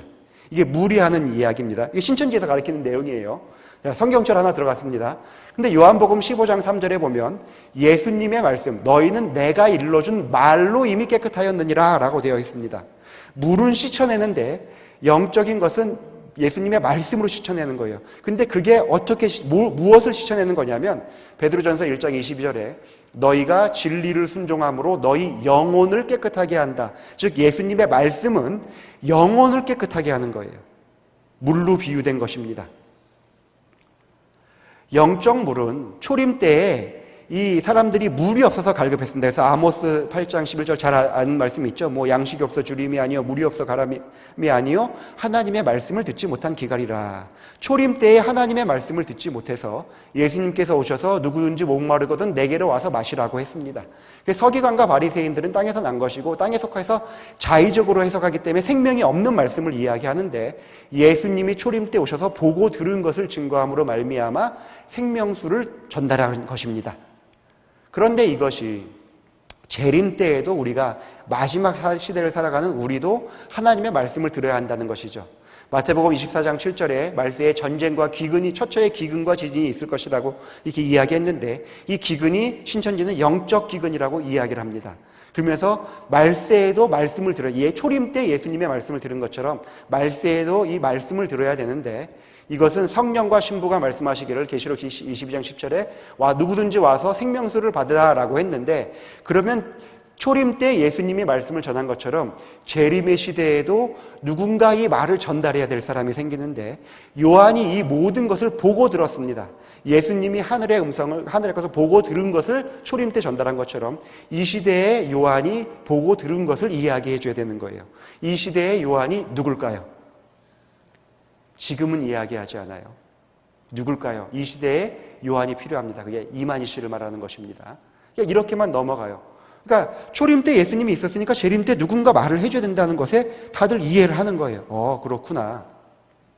영적 물이 이 좋은 물과 있는 반면 나쁜 물도 있다는 거예요. 이사야 1장 22절에 내 은은 찢기가 되었고 너의 포도주에는 물이 섞였도다. 은에 찢기가 섞인 것처럼 초림 때 서기관과 바리새인들의 물은 잘못된 가르침인데 이 시대에도 거짓 목자의 가르침이 있다는 것입니다. 이 거짓 목자들이 주는 말은 이제 뒤에 나오는데 이 거짓 목자들은 일반적인 일반 교회를 이야기하는데 자, 이 물이 이제 하나님의 말씀인데 이 물이 말씀인데 잠언 10장 11절에 의인의 입은 생명수 샘이라도 악인의 입은 독을 머금었느니라. 이 의인의 입에서 나오는 말씀, 생명수 샘과 같은 이 말씀이 나오는 샘이 있다는 것입니다. 목자가 있다는 것이죠. 이 생명수 샘이 어디일까요? 어디서 이 살아있는 말씀이 나올까요? 이야기하지는 않지만 그런 곳이 있습니다. 신천지예요, 신천지. 그런 곳이 있습니다. 그래서 좀 넘어가겠습니다. 찾아야 되는데 사단의 삶은 베드로후서 2장 17절에 이 사람들은 물 없는 셈이요 라는 성경절의 이야기가 나와요. 광풍에 휘날리는 이런 성경절과 함께 물 없는 셈이다라는 말이 나오면서 이 시대에도 물 없는 셈, 거짓 목자들이 존재한다는 것이죠. 거짓 목자에게 가지 말고 와야 된다. 그곳이 신천지라는 것이죠. 그래서 뭐라고 이야기하냐면 요한복음 17장 8절에 나는 아버지께서 내게 주신 말씀들을 저희에게 주었습니다 라고 이야기하면서 그러니까 예수님께서 하나님께 받은 말씀을 저희에게 주어서 이 말씀이 강과 같이 되어 바다로 흘러가는 것이죠. 그러니까 이 강은 무엇이냐면 전도자들이 되는 거예요. 예수님께 받은 말씀을 제자들이 바다에 가서 물이 바다로 흘러가잖아요. 그러니까 이 바다는 어디냐면 이 세상에 있는 모든 사람들입니다. 그래서 이 세상에 복음을 전해야 하는 사람들이 강과 같은 전도자의 마음을 가진 사람들이 되는 것이죠. 그래서 지금은 재림의 때에는 새 요한이 보좌로부터 샘으로부터 계시의 말씀, 생명수의 말씀을 생명수강 전도자들에게 통해서 만국을 소성케 해야 되는데 이것이 새 요한인 이만희 씨의 말씀을 듣고 말씀을 들은 사람들이 나가서 전도해서 신천지로 들어오게 해야 된다고 이야기하는 것입니다. 이것이 비유에 대해서 하나 이야기를 한 거예요. 보시면 알겠지만 성경절이 굉장히 많이 들어갑니다. 그리고 성경절의 내용을 이어가면 여기서 뭐가 틀렸다라고 이야기할 수 있는가요? 되게 어려워요. 이게 틀렸다라고 꼭 찍기가 굉장히 어렵습니다. 이렇게 끝났는데 이 다음엔 무슨 비유를 이야기하냐면 마태복음 13장에 있는 그 천국의 비유에서 바다에 그물을 던져서 물고기를 잡는 것 비유 나오잖아요. 근데 바다가 뭐라 그랬어요, 지금? 세상 사람들. 그 다음에 어제 배운 바다의 세상인데 세상에 나가서 그물을 던져서 예수님께서 사람을 낚는 어부가 되겠다라고 이야기하셨잖아요. 우리가 가서, 당신들이 가서 그물을 건져서 좋은 물고기는 신천지로 집어넣고 나쁜 건 다시 바다에 세상에 던져 넣는 거예요. 그러니까 여러분들은 좋은 물고기가 되어서 천국에 들어온 사람들이 되는 것입니다. 어제 배운 비유와 오늘 다시 듣는 비유가 또 이어지는 거예요. 이렇게 하나하나 이어지는 것입니다. 이렇게 두 달을 배우고 나면 성경절을 이렇게 풀어서 이렇게 이어가니 이게 맞아 들어가는 거예요. 그리고 6개월, 5개월, 6개월쯤 돼갖고는 이 비유들을 가지고 이 모든 비유의 예언의 중심이 이만희 씨로 딱 이어지는 것입니다. 그러니까 누구나 다 우리 생각에는 미쳤어? 그걸 믿게라고 하지만 그것을 듣던 사람들에게 있어서는 우리가 마치 다니엘 계시록 풀어나가듯이 바벨론 막 딱딱 맞는 것처럼 이만희에 있던 삶의 역사에 쭉쭉쭉 들어맞아갖고 이만희 씨를 선지자로 인정하게 되는 것이죠. 이런 비유풀이뿐만 아니라 우리 신앙의 문제에 대한 것도 이야기합니다. 이 성경절 아시죠? 또 다른 천사가 와서 제단 곁에 서서 금 향로를 가지고 많은 향을 받았으니 향은 뭐냐면 성도들의 기들들과 합하여 보좌 금다에 드리는 함이라. 향연이 하늘로 올라가는 기도라는 것이죠. 이 그릇, 향로는 사람입니다. 왜냐하면 옹기장이가 그릇을 만들잖아요. 옹기장이는 하나님이시고 그릇을 만드는데 디모데에 보면 천이 쓰이는 그릇과 귀이 쓰이는 그릇이 있습니다. 그릇은 다 사람이에요, 사람. 사람으로부터 기도가 향입니다. 기도가 향연이 되어서 하늘의 상달이 되어야 되는데 이게 향연이 되려면 불이 있어야 되잖아요. 그러니까 불은 말씀을 의미하거든요. 말씀에 근거한 기도가 아니었기 때문에 기도가 응답이 안 된다는 거예요. 맞아요, 틀려요? 맞잖아요. 근데 거기선 이걸 어떻게 이야기하냐면 이 우리의 기도에 말씀이 응답되는 이 불은, 말씀은 신천지 이만희의 말씀이라고 가르치는 것입니다. 기도한 기도에 응답이 없는 이유는 진리의 말씀이 없었기 때문에 기도가 응답이 안 됐다는 것이에요. 이렇게 설명을 합니다. 그러니 어디에 와야 기도에 응답이 있다? 신천지. 신천지 넘어가시면 안 됩니다. 넘어가지 말라고 가르쳐드린 감동받은 표정들이 보여서 넘어가시면 안 됩니다. 이렇게 이야기를 하니까 아무리 믿음 좋고 성실하고 신실했던 그분들이 왜 그렇게 넘어갈까? 왜 그 장로님이 그런 어리석은 것에 넘어갈까? 왜 우리 청년들이 넘어갈까? 넘어갈 수밖에 없는 이유를 알겠죠. 모르시겠어요? 더 설명해드려요? 알겠죠. 이해가 되죠. 이래서 넘어가는구나. 그래서 예수님께서 마지막 때에 거짓 선지자가 여기 있다 그래도 가지 말라고 한 이유가 그것입니다. 가면 넘어갈 수밖에 없는 거예요. 가면 넘어가게 되어 있습니다. 대부분의 사람들이 말씀에 갈급한 분들이 넘어갑니다. 말씀에 갈급하지 않은 분들 계세요? 다 갈급하잖아요. 저도 목사지만 저도 말씀에 갈급해 있습니다. 근데 제가 무슨 고민을 하냐면 무엇을 위한 갈급이냐는 거예요. 제가 좀 과격한 표현을 드리는 것입니다. 좀 다른 말을 말씀을 먼저 드리면 교회에 있다 보면 교회를 안 나오겠다고 말씀하시는 분들이 종종 계세요. 오셔서 목사님, 제가 교회를 떠나겠습니다. 왜 그러세요? 했더니 우리 교회 안에 사랑이 없어서 제가 교회를 떠나겠습니다. 교회 안에 사랑이 있어요? 없어요? 우리 교회는 사랑이 있다. 아무도 예, 삼육중앙교회 사랑이 넘친다라고.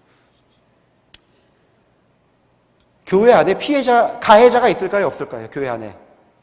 피해자는 있어요? 없어요? 상처받는 사람은 있는데 상처 준 사람이 있어요? 없어요?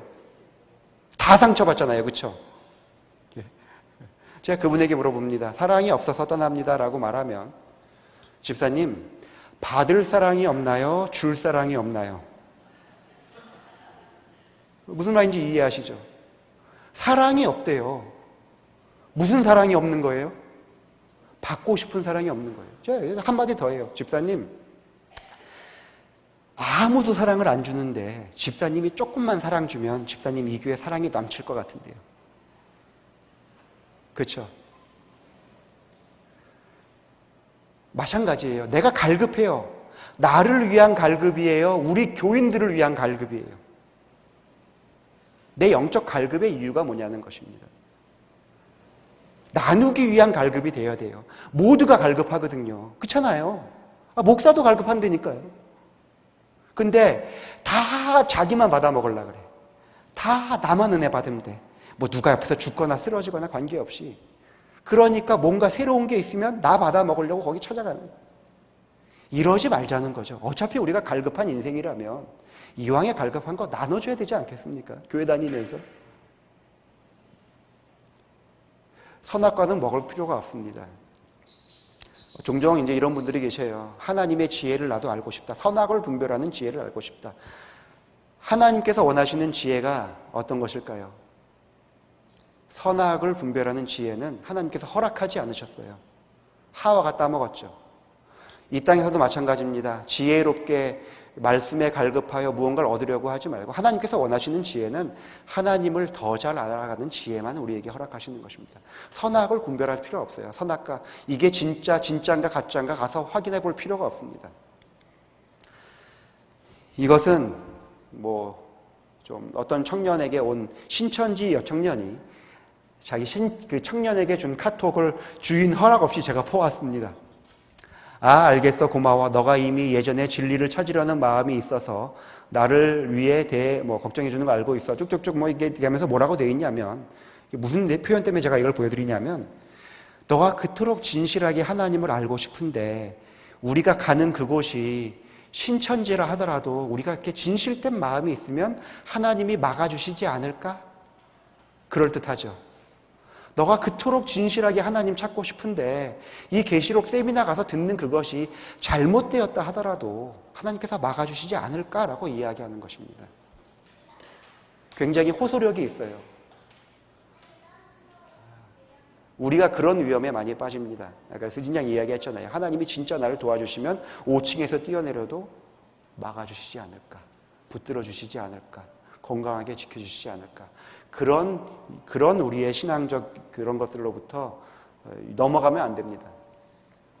신천지 사람임을 어떻게 알 수 있을까요? 중요한 거는 두 번째 사람이 등장한다는 것입니다. 첫 번째 만남을 갖게 된 사람은 그냥 항상 연결고리를 이어가는 사람이에요.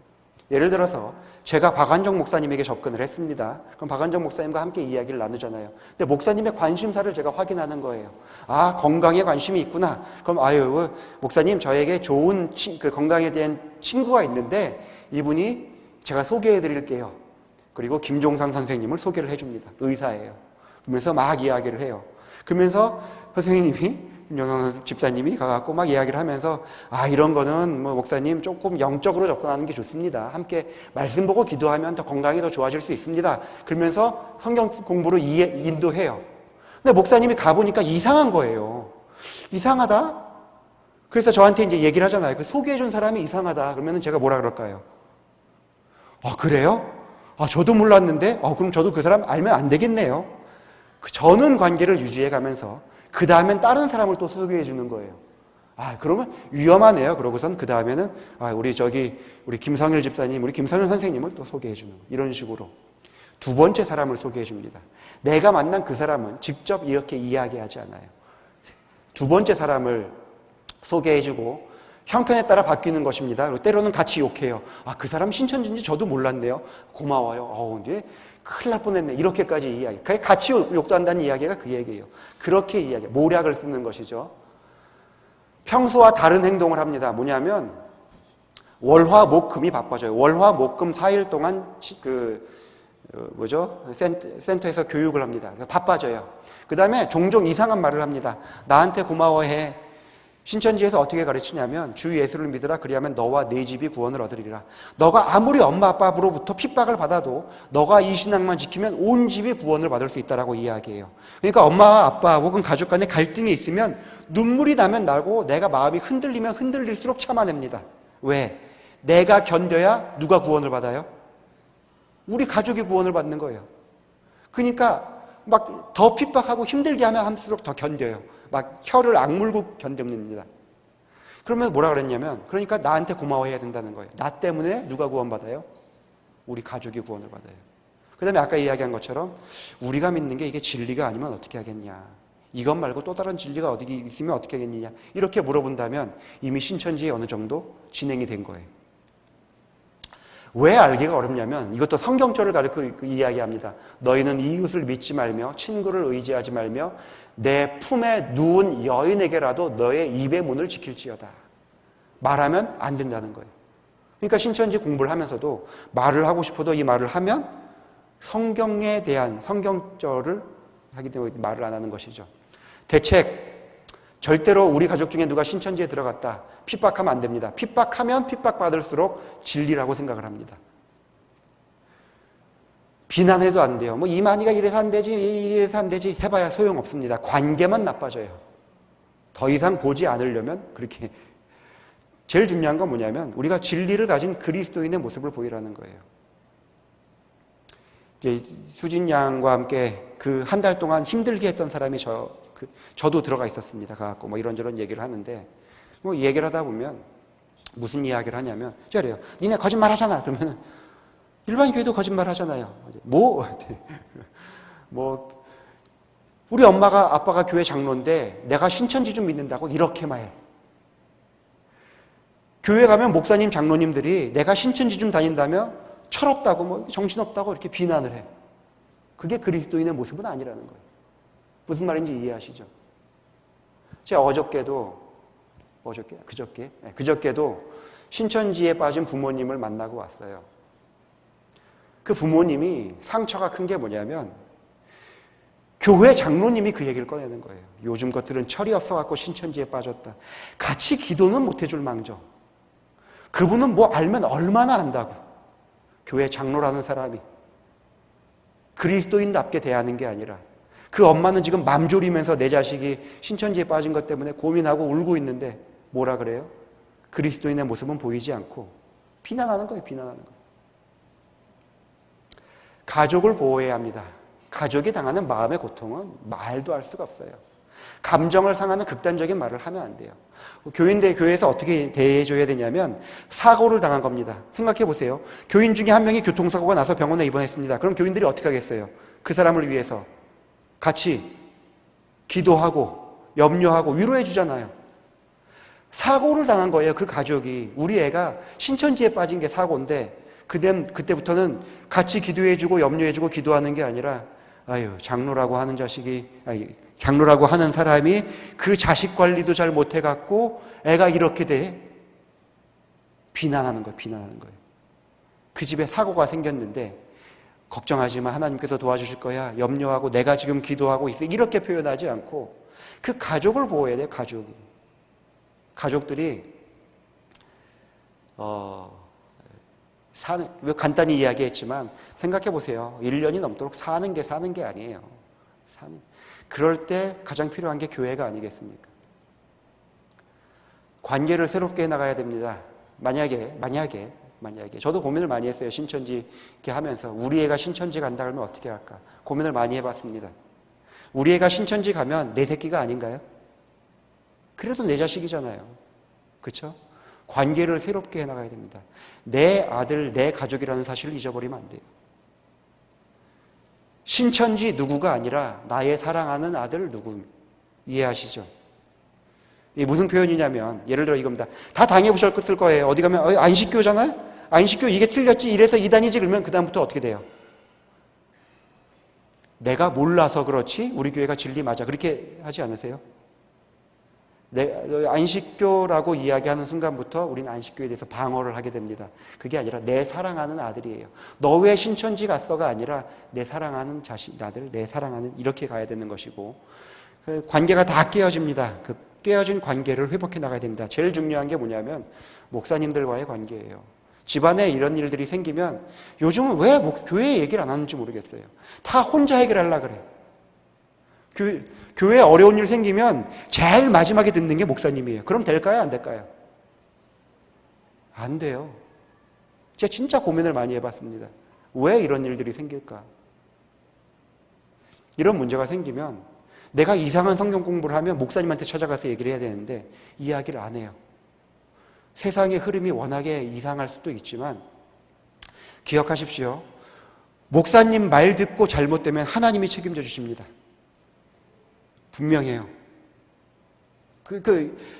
한 20년 전, 10년 전만 해도 그런 믿음들이 있었어요. 그래서 무슨 일이 생기면 무조건 교회 찾아갔는데 요즘은 목사님 모셔요. 내 마음에 들면 찾아가고 안 들면 안 쳐. 이래요. 어려운 일 생깁니다. 목사님에 대한 신뢰를 스스로 회복하셔야 됩니다. 아무리 내 마음에 안 들어도 목사님 말 듣고 잘못되면 누가 책임져 주신다고요? 하나님이. 생각해 보세요. 제가 김종상 집사님이 제 친구여서 지금 의사 생활하신 지 몇 년 되셨죠? 꽤 오래됐습니다. 잘 안 들리지만. 병원에 안 가고 여기서 어떤 환자에 대충 얘기하면 정확하진 않아도 그 환자의 진단이 나올까요? 안 나올까요? 나오죠. 그쵸? 근데 거기 가서 선생님이 어떻게 알아요? 그럼 되겠어요? 안 되겠어요? 목사님들을 믿으십시오. 믿어주세요. 설교를 못할 수도 있고, 내 마음에 성이 안 찰 수도 있지만 영적인 부분에 벌써 몇십 년째 목회해 오신 분들이잖아요. 영적인 문제에 대한 진단은 내려줄 수 있다는 얘기예요. 이해하시죠? 무슨 말인지. 여러분들의 교회의 목사님들을 신뢰하셔야 됩니다. 그래야만 모든 게 회복되어질 수 있어요. 신천지에 대한 교단의 대책을 물어보는 분들이 계십니다. 그러면 저는 없다 그래요. 없습니다. 저희 교회 건강기별 있잖아요. 건강기별 있는데 암에 걸렸어요. 그럼 교회에 와서 대책 내놓으라 그러면 대책이 있어요? 없어요? 있어요? 없어요? 없잖아요. 마찬가지예요. 제가 왜 예방교육을 하냐면 들어가면 대책이 없어요. 암 환자랑 똑같아요. 가족이 고통받고 다 풍지박산 납니다. 교회가 어두워져요. 대책이 없습니다. 그러니까 가면 안 돼요. 이렇게 제가 계속 이야기를 해왔는데 대책이 있습니다. 하나님께서 해주십니다. 하나님에 대한 믿음이 있어요. 제 이제 수진 양이 들어온 과정도 저도 계속 생각을 해봅니다. 그때부터 쭉 만남, 연수원 갔다 오고 이러면 결국 누가 해주시냐면 하나님이 해주셨어요. 하나님. 길고 긴 싸움이에요. 신천지에 들어가면 옛날에 아시잖아요. 박명호파가 나오신 분들 얼마나 오래 걸립니까? 길고 긴 싸움이에요. 그러나 결국은 하나님께서 해주십니다. 하나님에 대한 믿음을 잃어버리면 안 돼요. 하나님에 대한 믿음을 잃어버리면 아무것도 할 수 있는 게 없습니다. 유일한 대책은 내가 드리는 기도를 하나님께서 들어주신다는 사실을 믿어야 하고 하나님께서 해결해 주셔야 한다는 사실을 기억하는 것입니다. 제가 항상 이런 고민을 해봅니다. 우리의 신앙에 대해서도 아까 이제 강수진 양 간증 들으면서 좀 신앙적으로 좀 자극이 되지 않으세요? 나는 어떻게 신앙을 해왔다 이런 고민 좀 해보시지 않으신가요? 나에게 성전은 어떤 곳일까요? 이 교회는 나에게 어떤 곳일까요? 생각해 보세요. 신천지 애들 늦지 않으려고 9층을 뛰어 올라갑니다. 저도 가봤는데 그 9층까지 올라가는 엘리베이터가 조그만 거 하나 있어요. 그거 타고는 다 못 올라가요. 그러니까 나에게 있어서 성전을 뛰어 올라가는데 우리 늦었다고 성전 뛰어가시나요? 안식일학교 늦지 않으려고 죽도록 막 뛰어가. 힘드시죠? 여기 계신 분들은 다 일찍 오실 분들인데 안 오시는 분들한테 이 얘기를 해야 되는데 나에게 있어서 교회는 어떤 곳일까요? 하나님의 저는 어떤 의미가 있습니까? 제가 이게 말이 많아져서 저는요 아무도 없는 혼자 교회에 앉아있는 거 되게 좋아합니다. 왜 좋아하는지 아세요? 이 하나님의 전을 누가 가득 채우고 있어요? 주의 성령. 그 자리에 나만 앉아 있어요. 하나님의 영광이 가득 차 있고 좋지 않으세요? 전 그래서 교회 비어있는 교회 가는 걸 더 좋아해요. 성전은 어떤 곳인가? 나에게 예수님은 어떤 곳인가? 나에게 있어서 재림은 어떤 의미가 있는가? 이것에 대해서 내 스스로 점검해 놓지 않으면 어떤 마지막 시대를 살아가는 우리에게 어떤 내 스스로 이런 것에서 확실하게 서 있지 않으면 우리도 유혹에 넘어갈 수밖에 없는 것입니다. 세미나를 마치면서 좀 어둡고 답답하고 무서운 이야기입니다. 의외로 우리 주변에 재림교회에 빠진 사람들도 많아요. 공식적으로 연합회에서 통보를 받은 것이 7명입니다. 공식적으로라는 말은 가족이 도움을 요청한 경우가 7명이라는 이야기예요. 도움을 요청하지 않고 아름아름 들어서 아는 가족들도 굉장히 많습니다. 의외로 많아요. 왜 이런 일들이 생길까요? 그들의 믿음이 없고 그들의 신앙이 없어서가 아니라 우리가 무관심해서일 수도 있다는 것입니다.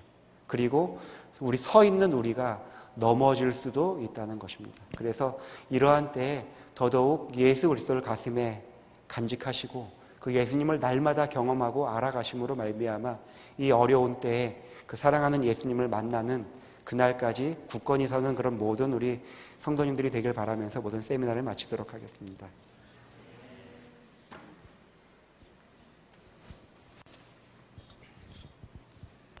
예. 자, 우리가 모두에 말씀드린 것처럼 많은 또 그 느낌과 새로운 감동들을 또 결심을 하게 된 것 같습니다. 혹시 여러분 두 분에게 질문 있으십니까? 예, 질문 있으시면은 좀 질의응답을 갖도록 하겠습니다.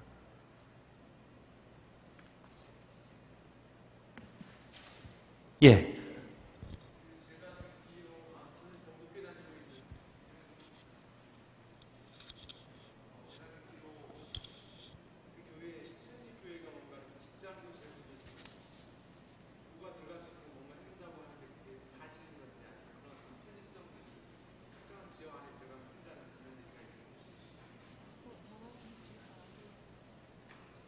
예, 지금 질문은 그 신천지에 들어가면은 직업이나 기타 여러 가지 것들을 좀 해결해 줄 수 있다라고 약속을 하고 있는지 아니면 실제로 어떻게 이루어지고 있는지 거기에 관해서 궁금하게 생각합니다.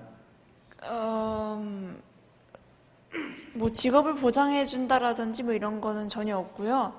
다 개인이 알아서 해야 하는 겁니다. 뭐 전도사나 강사님들이 있어요. 그 센터를 운영하시는 분들이 있는데 그분들 같은 경우는 한 달에 30만 원 정도를 받거든요. 아니면은 교통비만 받는다든지 전도사님, 팀장님들 뭐 10만 원, 15만 원 그걸로 생활을 하세요. 그래서 결국에는 진짜 전일 사업을 하시는 분들은 아르바이트를 따로 구하시죠. 저도 제 아르바이트로 해서 모든 것들을 충당했고 그게 지금 현재에 있어서의 삶일 것 뿐이니까 나중에서의 제사장의 위치나 이런 것들을 소망하기 때문에 그거에 많이 크게 연연을 하지 않아요. 네. 정상적인 생활만 할 수 있으면 사실 가족이 이렇게 크게 걱정을 하지 않거든요.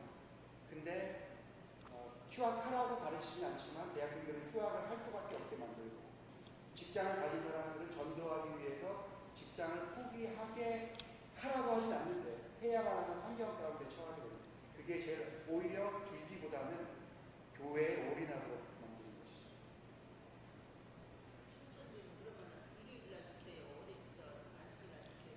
자, 지금 질문은 신천지는 어느 요일에 예배를 드리고 또 어떻게 그 모임이 이루어지고 있는지에 대한 질문입니다.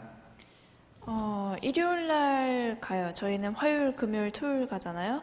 일요일 교회처럼 수요일, 일요일 날을 지키고 이것을 주일이라고도 하지 않고 안식일이라도 하지 않고 성일이라고 해서 영적인 안식일이라고 합니다.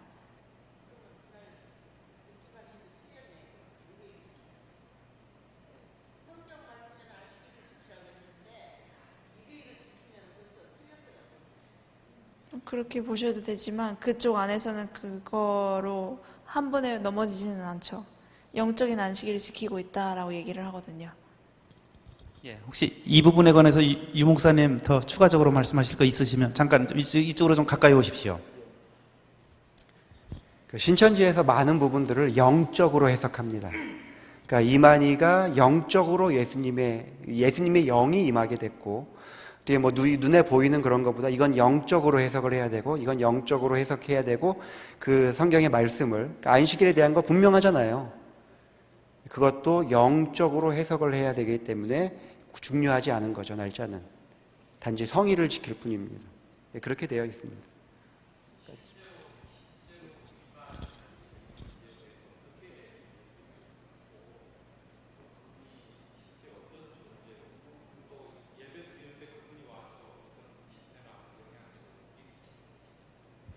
예, 들으셨죠? 이만희 씨는 신천지에서 하나님과 예수님의 영이 함께 하고 있는 목자예요. 절대 예수님이라고 하지 않습니다. 예수님의 이름으로 기도를 하라고 해요. 그런데 예수님의 영이 이 목자와 함께하고 있기 때문에, 그리고 지금 이 시대의 목적은 이 목자를 찾는 거예요. 그래서 이 목자의 역할이 굉장히 중요하고, 예배 때 할 수 있다면 과천이 그 본부거든요.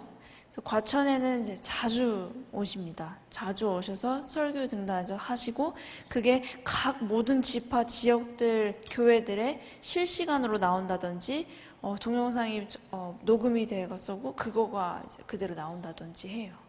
예, 감사합니다. 우리 집사님. 예.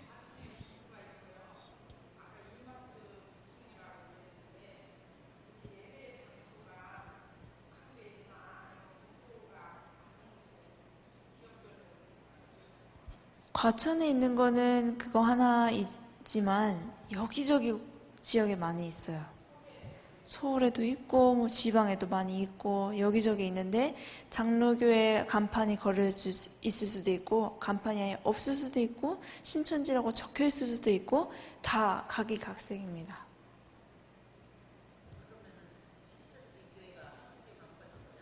미국에도 있고 여기저기로 요즘에는 확산이 되고 있어요. 한국에서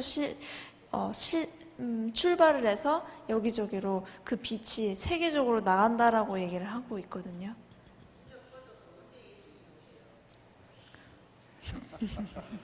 예, 감사합니다. 예, 우리 목사님.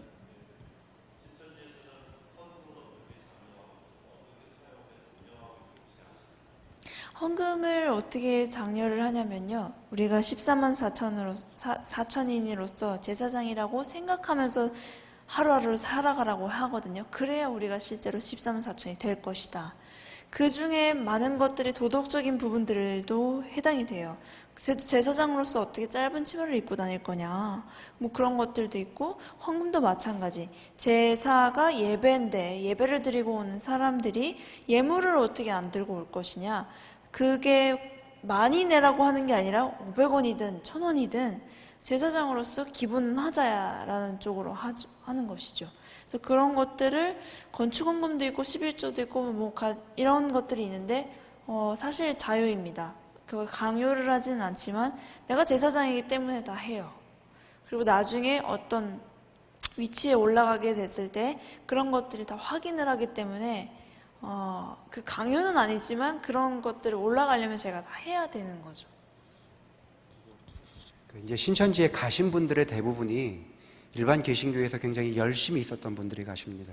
성실하고 열심히 있었던 분들이시기 때문에 그분들은 당연히 거기에서 강요하지 않아도 해오던 것을 그 이상으로 해내는 것입니다. 일부러 강요하진 않아도 어느 정도 이상은 계속 나오게 되어 있습니다. 자, 우리 장로님. 예, 마이크 사용하셔도 됩니다. 예. 그 신천신지라고 우리 한국 전역에 얼마나 분자 있는지, 어느 지역까지 서울 근교에도 지금 알고 있는 만큼 제주도에서도 신천신지에 관한 것을 알고 있는지 궁금하고, 그 다음 두 번째는 그분들이 노리는 대상자가 우리 안식일 교인을 상대로 하는 것을 노리고 있는지, 아니면은 장감리 교회 성도들을 노리고 있는지, 그 비율이 우리 교회 성도들을 노리는 비율이 높은지, 장로교회 그 신자들을 노리는 것이 우리 교회보다 높은지 좀 궁금합니다. 예, 두 가지. 우선은 지역적으로 다 달라요. 사람들이 어떻게 반응하느냐에 따라서 다르기 때문에. 그러나 모든 사람들한테 다 포교를 하고 있고, 서울만큼 다른 곳이 다 똑같지는 않더라도 더한 데도 있고, 뭐 원주, 광주 같은 데는 굉장히 많거든요. 그런데 아닌 곳도 있고, 그래서 다 다릅니다. 그러나 거의 많이 퍼진 것 같아요, 제가 봤을 때는. 그리고 두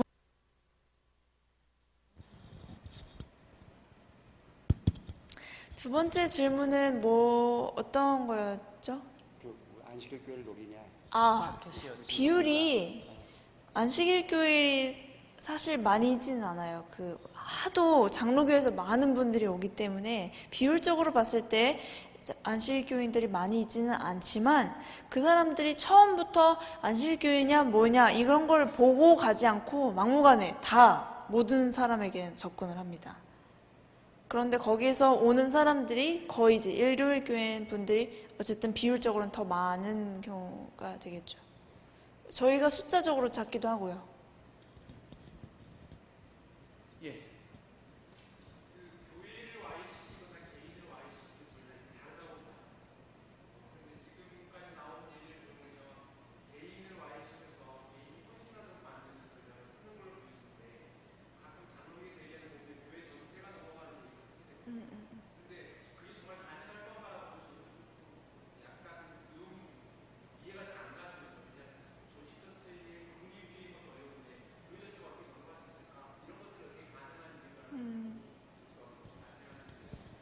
그거를 이제 성경적인 의미로는 산옮기기라고 얘기를 해요. 그래서 교회가 산이라는 또 영적인 뜻이 쭉 설명을 하는데, 그래서 산은 옮기는 건데 어떻게 하냐면 모든 것을 다 계획을 하죠.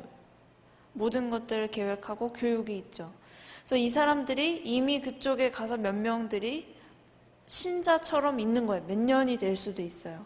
그래서 기회를 노리고 그 가운데서 개인적인 사람들을 데려올 수도 있는 것이고, 아니면 그 가운데서 어떠한 바이블 스터디 성경 공부를 개최를 해가지고, 아니면 그 지도자의 역할이 되는 사람들을 먼저 공략을 해서 그 사람을 바꾸는 거예요.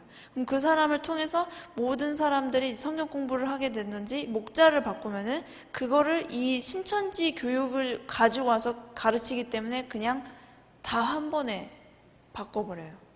그냥 그거 말로 교육은 계속 그러고 했었고 이게 바로 신천지였다고 그것만 바꾸는 거니까 마지막에. 그래서 실제로 그런 사례들이 꽤 있더라고요. 요즘에는 잘 모르겠지만. 네. 실제로 저희 인천 지역의 저희 교회입니다. 개척을 했는데 그곳에 한 여자분이 이제 저희 교인이 됐어요. 근데 정말 교회를 열심히 하는 거예요. 그리고 사람들을 전도해 오는 겁니다. 와고 전도회만 오면 사람들이 오고 전도회만 오면 사람들이 오고 이 사람이 교회에서 침례받고 다 신천지였어요. 저희 교회입니다. 저희 교회. 그런 적도 있습니다. 그래서 교회가 굉장히 어려울 뻔했는데 일반 교회와 달리 저희 교회는 이 교회의 이 모든 명의가 다 법인으로 되어 있잖아요. 이제 그런 부분들에 있어서 그런 이렇게 다 넘어갈 수는 없는 상황이 되고 그걸 주변 교회에서 알아서 이제 도와주는 바람에 정리는 됐는데 그래서 신천지가 무서운 게 전도가 무서워요.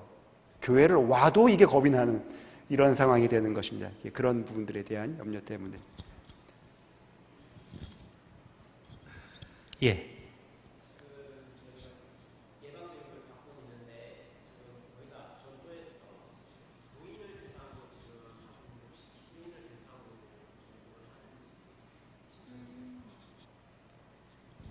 가리지 않습니다.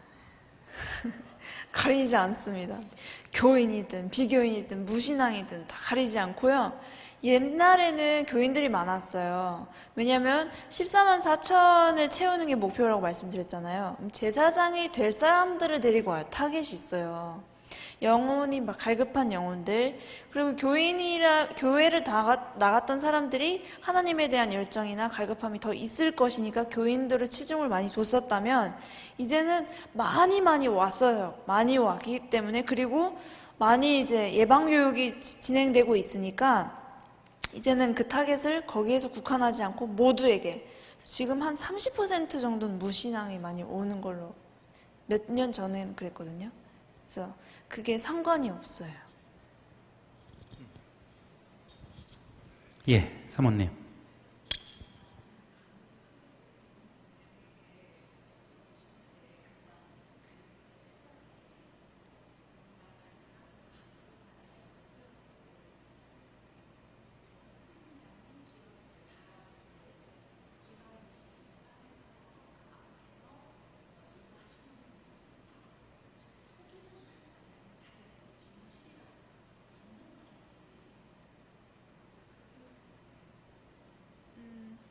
신천지 안에 있는 사람들이 자기를 속이는지 아냐고요? 그렇죠. 실제로 이렇게 믿고 있는가? 네. 그렇죠. 진리라고 믿고 있기 때문에 그곳에서 그런 열정을 가지고 그런 확신을 가지고 모든 활동을 하죠. 그게 아니라면 그쪽에 남아있을 이유가 없죠. 여기가 진리라고 생각했었잖아요. 특히 재림교인들은 남은 물이다. 우리가 특별한 사명을 가지고 있고 새천사의 기별물 등등의 것들을 알고 있는 청년들이 있단 말이에요. 그거 모르는 게 아니라 그걸 알면서도 가게끔 하는 진리라고 생각한 확신 때문에 간 거죠. 자기 나름에서.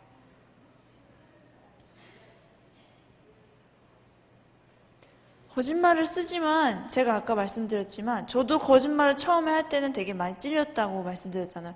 이게 맞을까 했지만 한 번씩 하면서 이 사람들이 이거를 객관적으로 들어야 되는데 신천지란 얘기를 하는 순간 벽이 쌓이고 판단을 가지기 때문에 거짓말을 할 수밖에 없구나라고 합리화를 시켜요.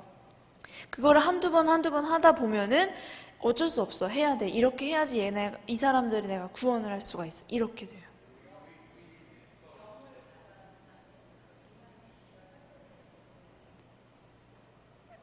네? 네.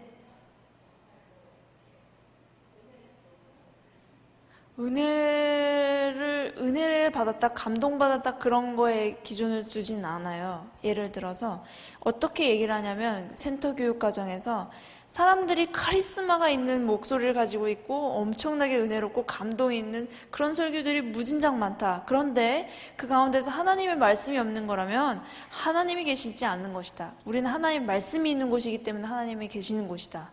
그 말씀으로 기준이 삼아지거든요. 이 사람이 생김새, 말투 이런 게 아니라 은혜가 없어도 하나님 말씀이라고 생각하고 진리이기 때문에 거기에 따라가는 거예요.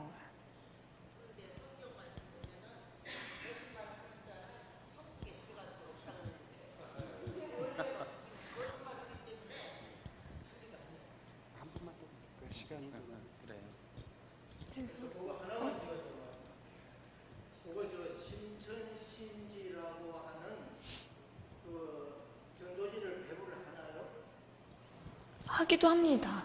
그런데 네. 그거 제가 이제 오늘 여기 와서 이제 이런 내용의 설명을 듣고 나니까 제가 그런 기억이 나는데 제가 그 신천신지라고 하는 그 전도지 A4 용지의 절반 되는데 전면에만 내용을 쫙 기록하고 뭐 알록달록하게 색을 내가지고 그 전도지 내용을 적었는데 위에 보면 신천신지라고 하는 게 있어요.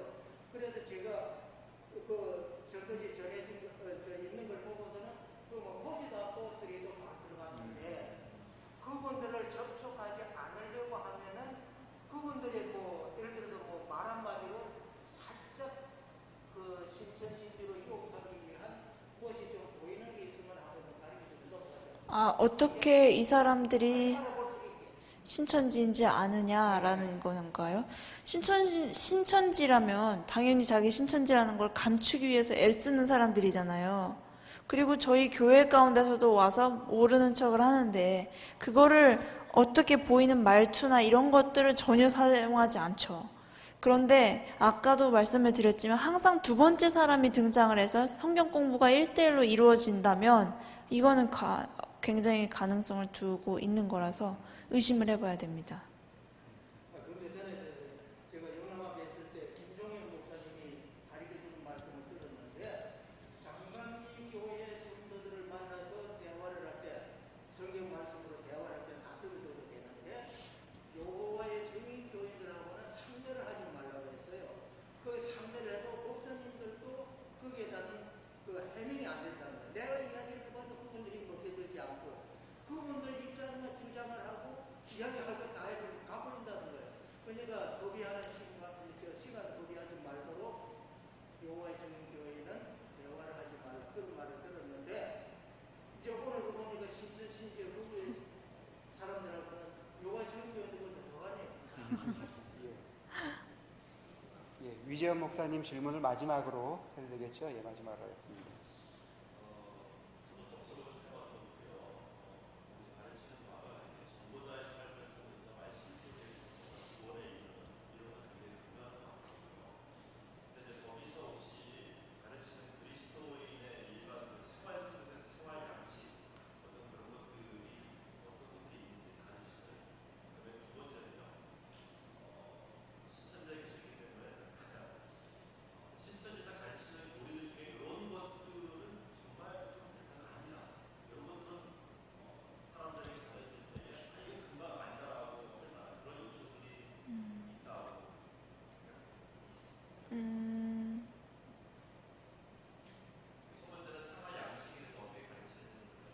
생활 양식에 대해서 크게 말을 하지는 않는 것 같아요. 왜냐면 저희는 성화에 대해서 얘기를 하잖아요. 성품, 품성. 근데 그게 초점이 아니니까. 말씀이 있느냐 없느냐거든요. 말씀을 내가 얼마나 새기고 있느냐.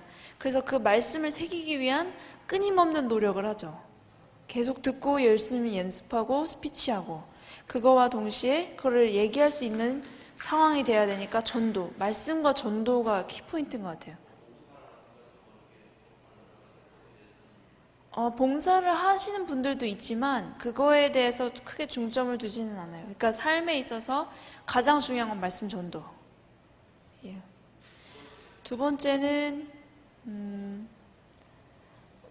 어떻게 어떤 것들을 얘기를 하느냐 했을 때 비유풀이에 대해서 얘기를 할 수도 있고요.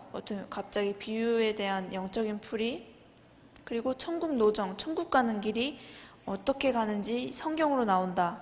그리고 성경이 4가지로 분리가 되어 있다. 예언, 교훈, 역사, 성취. 그러니까 교훈, 역사, 예언, 성취 이렇게 항상 4가지로 분류를 하거든요. 신천지는. 그러니까 그거가 만약에 들린다 그러면 거의 신천지예요. 다른 데서는 안 그러는 것 같아요. 그리고 각 시대에 약속을 지켜야 된다. 약속 얘기도 많이 해요. 우리는 약속을 지켜야 된다. 우리가 지금 지켜야 될 약속이 뭔지를 아느냐. 지식을 알아야 된다. 그 지식이 뭔지를 아느냐. 그 약속이 결국에는 목자를 찾는 거라고 하거든요. 마지막에는. 아까 그 시대적인 이제 목자들을 통해서 각 약속들이 행해졌고 지금의 약속은 그 목자를 찾는 거. 예, 감사합니다. 혹시 꼭 좀 질문하시고 싶은 거 있으신가요? 예, 자 그러면은 우리가 예정된 시간이 됐기 때문에 마치도록 하겠습니다. 자, 우리 수고해 주시고 또 저희들에게 귀한 영적인 교훈까지 말씀해 주신 우리 두 분을 위해서 좀 감사의 박수를 쳐주시기 바랍니다. 자, 이제 좀 집회를 마치면서 제가 이제 개인적으로 느낀 것은요, 정말 신천지는 눈에 보이는 신천지 때문에 우리가 모이지 않았습니까? 그랬죠. 예방하기 위해서 이제 모였는데, 아까 우리 간증자께서 말씀하신 것처럼 눈에 보이지 않는 신천지가 개인에게는 너무 많이 있을 수도 있다는 것. 그것 때문에 모이지는 않잖아요. 어떻게 보면 그것이 더 우리 성도들을 더 이렇게 핍절게 하는 것일 수도 있다라는 그런 생각을 한번 해보게 되었고요. 그 다음에 우리 강사 목사님을 통해서는 여러분 이단의 뜻이 뭔지 아시죠? 끝이 다를 단자입니다. 끝이 다르다는 거죠. 그게 이단 아닙니까? 맨 끝에 보면 예수님이 남겨지는 것이 아니고 끝에 다른 것이 남겨지는 것이 이단이라는 그런 다시 한번 생각을 해봤고요. 그래서 우리 인생을 나중에 딱 짜보면은 뭐 이렇게 예수님이 남겨지는 인생이 되면 좋겠다라고 하는 생각이 듭니다. 여러분들도 그렇게 생각하시지요? 예. 우리 예수님 중심으로 신앙을 잘 하시기를 바라고요. 자, 집회를 마치는 기도를 우리 지구장님께서 해주시면 감사하겠습니다. 하나님, 우리가 진리이신 예수님을 이렇게 믿고 섬기며 구원받은 하나님의 백성이 되게 해주셔서 감사합니다.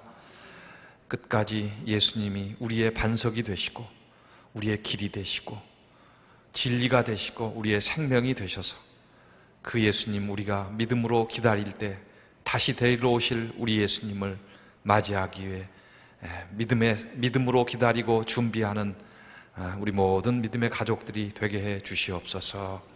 그래서 우리에게 어떤 시련과 어떤 유혹이 온다 할지라도 예수님으로 인하여 행복하고 또 견디고 또 이길 수 있는 믿음까지도 갖게 해 주시옵소서. 예수님의 이름으로 기도드립니다. 아멘.